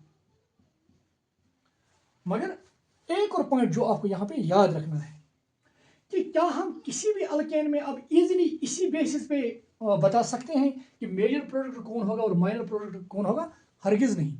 इसमें एक और चीज हमें याद रखनी है कि किसी भी अल्केन में कौन मेजर प्रोडक्ट होगा, कौन माइनर प्रोडक्ट होगा। हमें दो चीजें एक्चुअली पता होनी चाहिए। एक, कौन सा हाइड्रोजन निकल रहा है, कौन सा हाइड्रोजन निकल रहा है, और जो हाइड्रोजन निकल रहा है उसकी रिलेटिव रिएक्टिविटी क्या है। मतलब जो हाइड्रोजन निकल रहा है टर्शियरी, सेकेंडरी, प्राइमरी, उसकी रिलेटिव रिएक्टिविटी क्या है। मतलब रिलेटिव रिएक्टिविटी है टर्शियरी हाइड्रोजन की सबसे ज्यादा, उसके बाद सेकेंडरी, उसके बाद प्राइमरी। तो पहला पॉइंट है कि कौन सा हाइड्रोजन निकलेगा सबसे ज्यादा। अब दूसरा पॉइंट क्या है, वो हाइड्रोजन कितने हैं। तो कौन सा हाइड्रोजन अब निकलेगा, एक और डिपेंड करेगा टाइप ऑफ हाइड्रोजन, मतलब क्या वो टर्शियरी है, सेकेंडरी है या प्राइमरी है। और दूसरा point number of those hydrogen, number of those hydrogen, उन हाइड्रोजन का नंबर। जो आपकी कुछ एग्जांपल्स यहाँ पे दूंगा तो आपको वो क्लियर हो जाएगा। मगर यहाँ पे मेजर यही है, माइनर यही है। मगर एक्चुअल में याद इस तरह से रखना है, क्योंकि इस अल्केन में अगर आप ये रूल भी अप्लाई करेंगे तो आपको मेजर प्रोडक्ट फिर भी यही मिलेगा और माइनर प्रोडक्ट यही मिलेगा। मगर इन फैक्ट किसी भी अल्केन में कौन मेजर प्रोडक्ट बनेगा, कौन माइनर प्रोडक्ट बनेगा, वो डिपेंड करेगा कि टाइप ऑफ हाइड्रोजन, क्या हाइड्रोजन टर्शियरी है, सेकेंडरी है, प्राइमरी, और उन हाइड्रोजन का नंबर कितना है, जैसे कि मैं यहाँ पे दिखाऊंगा। तो ये वाली प्रॉब्लम, मुझे उम्मीद है कि ये वाली जो रिएक्शन है वो ये आपको समझ आ गया है। तो दूसरी जो रिएक्शन जहाँ पे ये क्लियर होगा तो उसके लिए हम यहाँ पे एक एग्जांपल देना चाहेंगे। तो आप यहाँ तक अभी ये नोट कीजिए। अब हम कैसे, ये जो मैंने कहा कि मेजर माइनर, इसकी परसेंटेज कैसे हम देखेंगे, अब मैं यही बताने जा रहा हूं। मैं यहाँ पे एक पहले एग्जांपल देना चाहूंगा तो उसमें ये क्लियर होगा।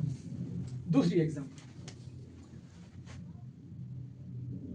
जो एग्जांपल दूसरे है, फॉर एग्जांपल मैं यहाँ पे CH3 CH2 CH2 CH3, मैंने यहाँ पे ब्यूटेन लिया है, ब्यूटेन, और इस ब्यूटेन की हम क्लोरीनेशन कर रहे हैं, इसको क्लोरीन के साथ रिएक्ट करवा रहे हैं ना।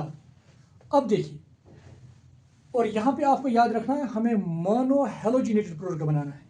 तो यहां पे मैं लिखूंगा फॉर मोनो हैलोजिनेटेड प्रोडक्ट। तो यहां पे हम जो प्रोडक्ट बना रहे हैं that is mono halogenated. Now अब देखिए, अब पहले हम देखेंगे हाइड्रोजन किस किस्म के हैं। अगर आप ये देखेंगे, ये प्राइमरी हाइड्रोजन है, ये भी प्राइमरी हाइड्रोजन है, ये सेकेंडरी हाइड्रोजन है, और ये भी सेकेंडरी हाइड्रोजन है।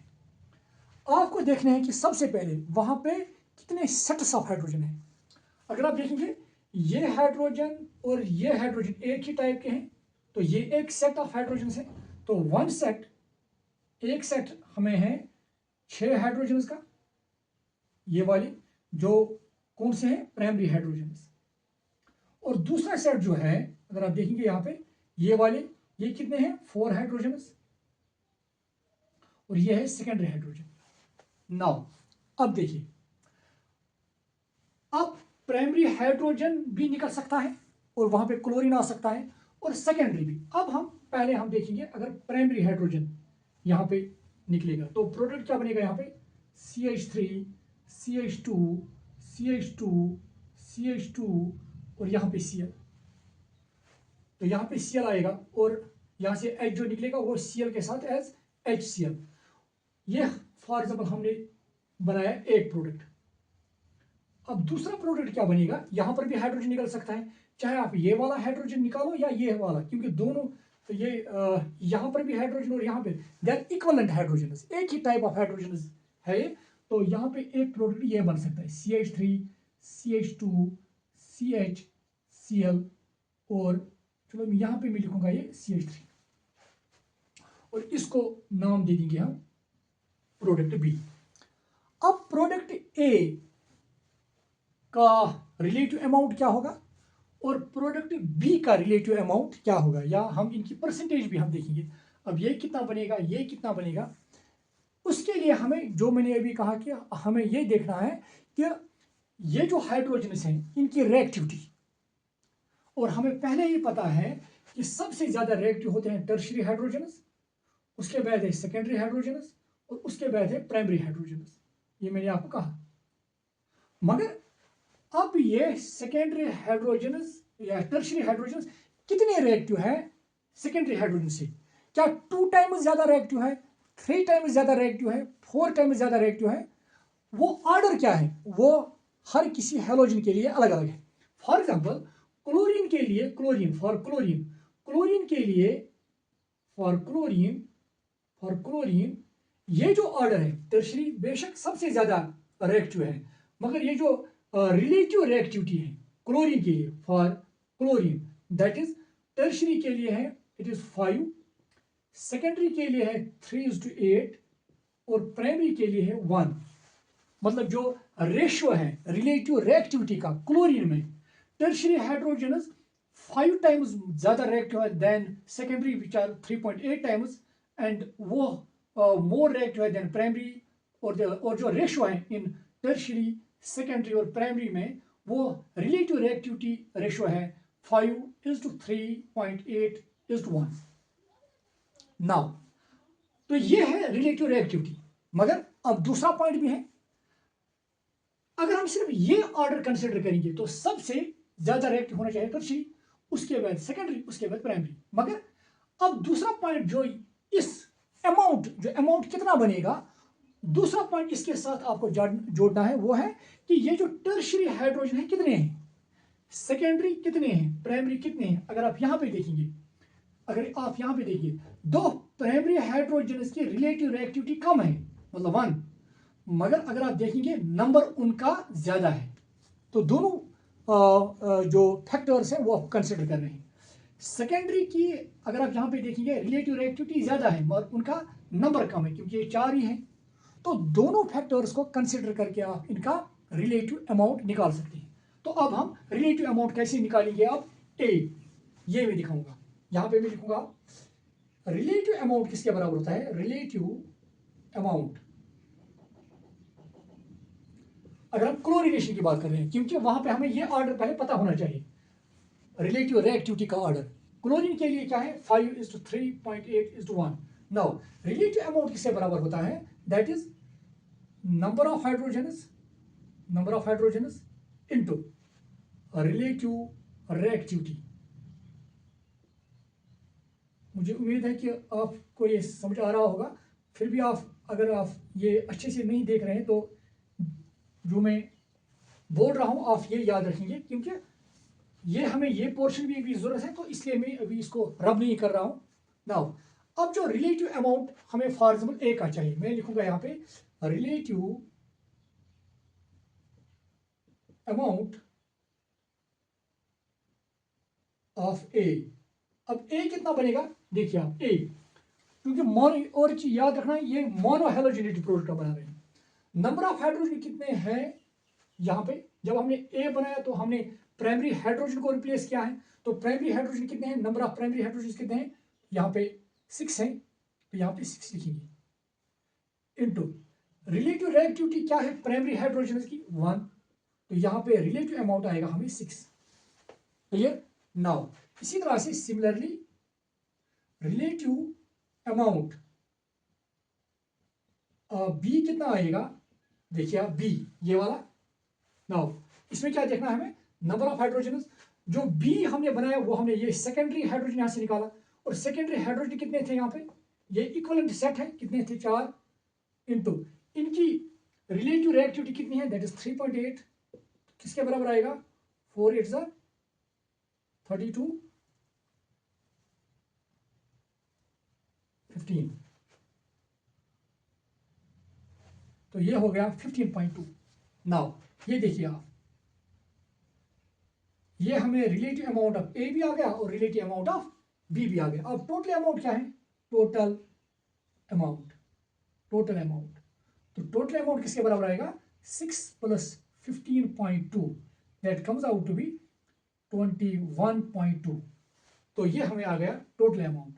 अब हम परसेंटेज निकालेंगे, तो यहां पे मैं लिखूंगा देयरफॉर परसेंटेज ऑफ ए अगर हम निकालना चाहेंगे, ये वाला प्रोडक्ट कितना परसेंट बनेगा, वो किसके बराबर आएगा, इसका अमाउंट कितना है 6 डिवाइड बाई टोटल कितना है 21.2 इंटू 100, और इसी तरह से सिमिलरली परसेंटेज ऑफ बी कितना आएगा, बी कितना मिला है हमें, अगर आप देंगे दैट इज 15.2 टोटल 21.2 इंटू 100,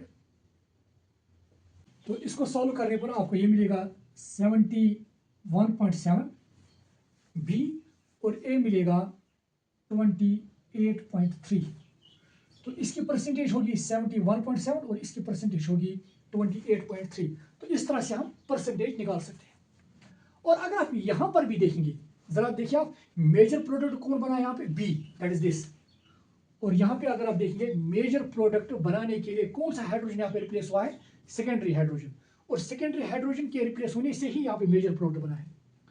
मगर ये आपको याद रखना है कि हर कहीं पे जैसे कि टर्शियरी हाइड्रोजन ज़्यादा रिएक्टिव होता है देन सेकेंडरी देन प्राइमरी, कहीं पे आप देखेंगे दो रिएक्टिविटी तो इनकी टर्शियरी की ज़्यादा है सेकेंडरी या प्राइमरी से, मगर कहीं पे आप प्रोडक्ट की जो परसेंटेज देखोगे वो आप देखोगे वो फेवर करेगा दूसरे किसी उस हाइड्रोजन को जो कम रिएक्टिव होगा। जैसे कि इस एग्जाम्पल में जो मैं दूसरी एग्जाम्पल दिखाऊंगा आपको, आप यहाँ पे अच्छे से लिखेंगे ताकि आपको किसी भी अल्केन की रिएक्टिविटी के बेसिस पे आप उनकी परसेंटेज निकाल सकते हैं। या आप यहाँ पे नोट कीजिए। मुझे उम्मीद है कि आपने ये लिखा होगा, तो मैं इसको रब करूंगा।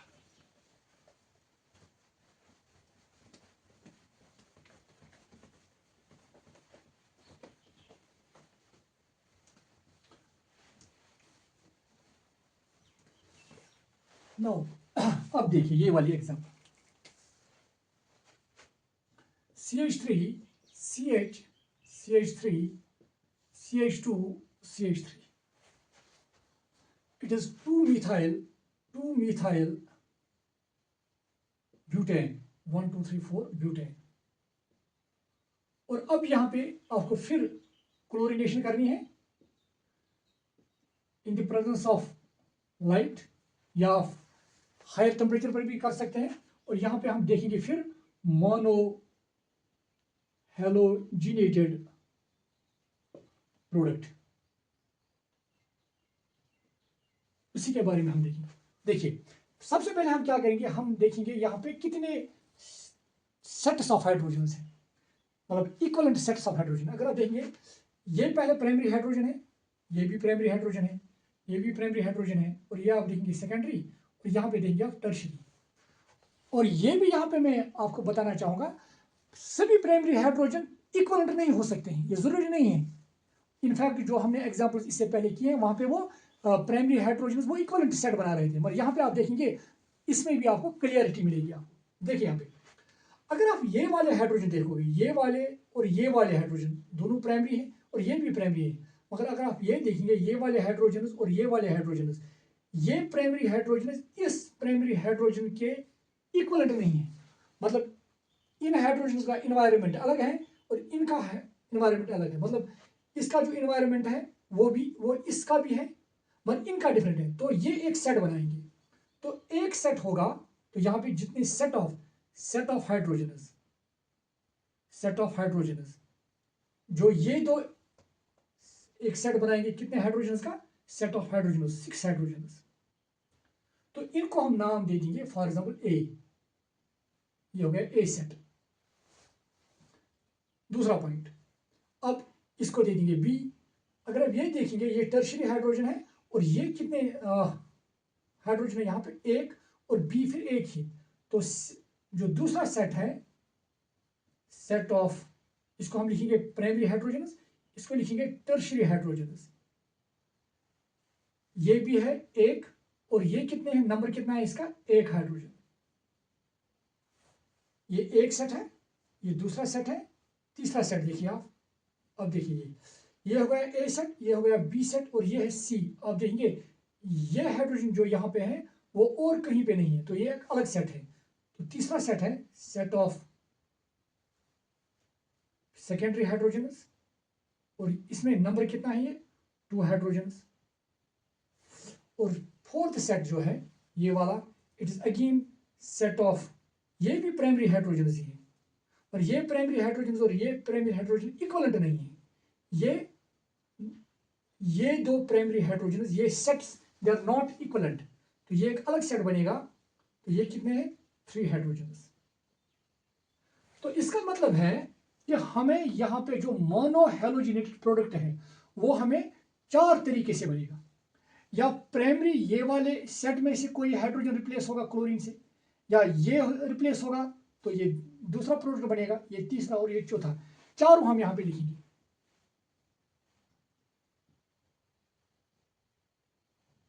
देखिए अगर हम ए का बनाएंगे, जब ए सेट का हाइड्रोजन निकला होगा तो वहां पे प्रोडक्ट बनेगा CH3 CH2Cl, तो फिर Cl यहां पे आएगा CH2 CH3, तो ये एक मोनो हेलोजिनेटेड प्रोडक्ट बन सकता है। दूसरा, अगर हम दूसरा सेट ले लेंगे बी, अगर ये वाला हाइड्रोजन निकालेंगे और यहाँ पे हाइड्रोजन हम सब्स्टिट्यूट करेंगे तो ये प्रोडक्ट बन सकता है CH3C CH3, यहाँ पे Cl CH2 CH3। और तीसरा, अगर हम C वाला और इसको नाम रखेंगे यहाँ पे D, अगर C को यहाँ पे हाइड्रोजन रिप्लेस करेंगे तो CH3 CH CH3 CH Cl CH3, और जो ये B सेट का से था, ये C सेट से था, ये D सेट से, that is CH3 CH CH3 CH2 CH2Cl। सबसे पहले आपको ये पता होना चाहिए कि मैंने ये किस तरह से बनाए हैं और मुझे उम्मीद है कि आपको समझ आया होगा। अब देखिए, अगर हम सिर्फ रिएक्टिविटी की बेसिस पे, हाइड्रोजन की रिएक्टिविटी के बेसिस पे देखेंगे तो यहाँ पे टर्शियरी हाइड्रोजन भी है, प्राइमरी भी, सेकेंडरी भी है। तो सबसे ज्यादा रिएक्टिव कौन होना चाहिए, ये टर्शियरी। और अगर टर्शियरी है तो प्रोडक्ट जो मेजर प्रोडक्ट इस हिसाब से होना चाहिए वो किस सेट से होना चाहिए, ये वाला। मगर जब आप इनकी परसेंटेज निकालोगे आप देखेंगे सबसे जो मेजर इसमें से प्रोडक्ट आता है वो ये है, और ये आप खुद चेक करोगे जो। और उसके लिए आपको क्या करना है, यहां पे मैं वो बताऊंगा, रिलेटिव अमाउंट, किसी भी रिलेटिव अमाउंट किसी भी प्रोडक्ट का जो निकालना होगा। फॉर एग्जाम्पल इसको ए नाम लिखेंगे, इसको बी नाम लिखेंगे, इसको सी लिखेंगे और इसको डी। फॉर एग्जाम्पल अगर रिलेटिव अमाउंट ऑफ ए आपको निकालना है तो आप क्या करेंगे, सिंपली आप देखेंगे कितने हाइड्रोजन हैं ए सेट में, कितने थे। अगर आप देखिए ए यहाँ पे थे 6 हाइड्रोजन, और ये जो 6 हाइड्रोजन है अगर आप देखेंगे ये प्राइमरी थे तो उनकी रिएक्टिविटी ऑर्डर क्या था। टर्शियरी के लिए अगर आपको याद होगा दैट वाज 5, फिर ये था 3.81, ये टर्शियरी के लिए है अगर आपको याद होगा, ये सेकेंडरी के लिए है और ये प्राइमरी के लिए है। क्योंकि रिलेटिव अमाउंट ऑफ ए किसके बराबर होता है, मैंने जो इससे पहले लिखा है वो आप देखेंगे, नंबर ऑफ हाइड्रोजन वो यहाँ पे 6 है इस सेट के, और इसकी रिलेटिव रिएक्टिविटी कितनी है प्राइमरी हाइड्रोजन की 1, तो यहाँ पे लिखेंगे आप 1। तो इस तरह से रिलेटिव अमाउंट ऑफ ए निकालेंगे, और इसी तरह से relative amount of B, relative amount of C, relative amount of D. तो उसके बाद टोटल निकालेंगे। जब आपने टोटल भी निकाला, रिलेटिव अमाउंट भी अलग अलग निकाला, तो आप उनकी परसेंटेज देंगे, और उस परसेंटेज के बेस पे आप देखेंगे this would be the major product. और अगर आप देखिए ये जो मेजर प्रोडक्ट है वो टर्शियरी हाइड्रोजन के निकलने से नहीं बनता है, बल्कि सेकेंडरी हाइड्रोजन के निकलने से बनता है, जो आप यहाँ पे चेक करेंगे। नाउ ये एक और पॉइंट था। अब कुछ जो इंपॉर्टेंट क्वेश्चन जो आपसे पूछे जाते हैं इसी बेसिस पे, आप यहाँ पे नोट कीजिए, हम वो क्वेश्चन देखेंगे। नाउ जो पहला क्वेश्चन है जो आप अब कर सकते हैं,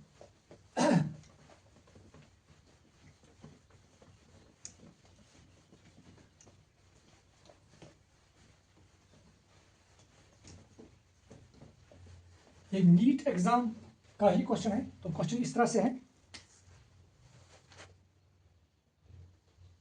which of the following gives only one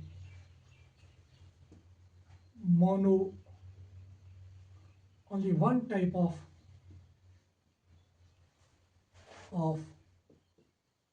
monochloroalkane। For example एक है दैट इज एन पेंटेन,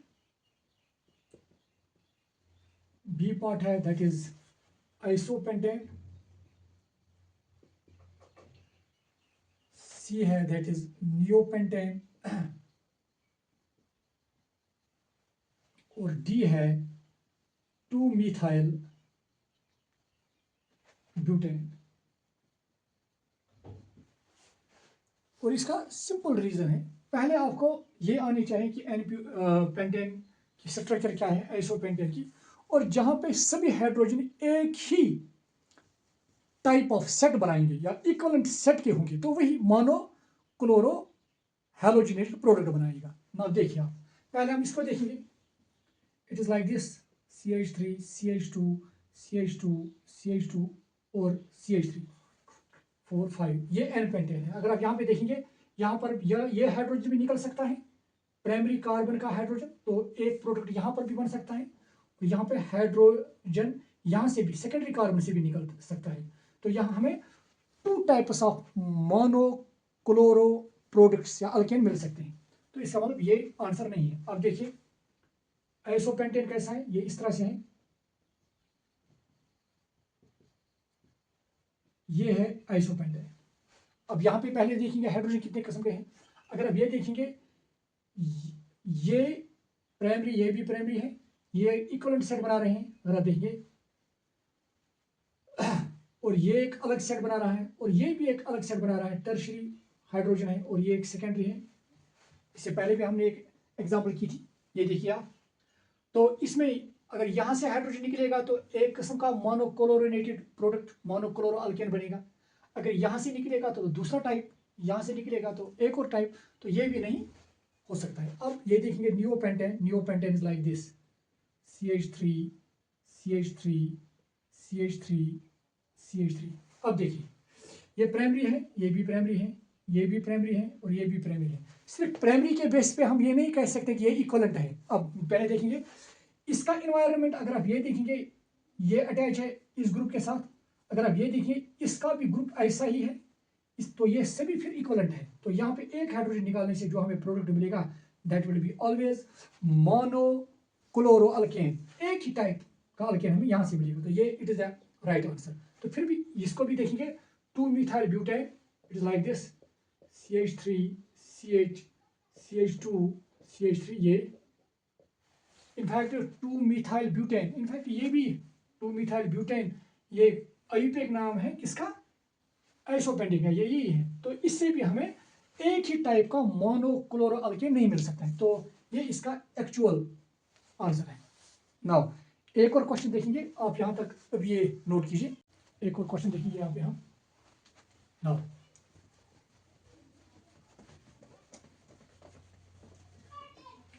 अगर हम यहाँ पे देखेंगे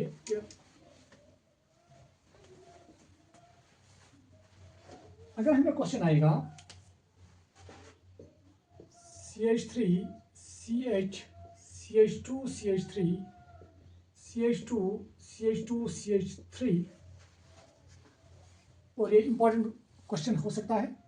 अगर हमें यह कहा जाएगा कि अगर यहां से हम टर्शियरी हाइड्रोजन निकालेंगे,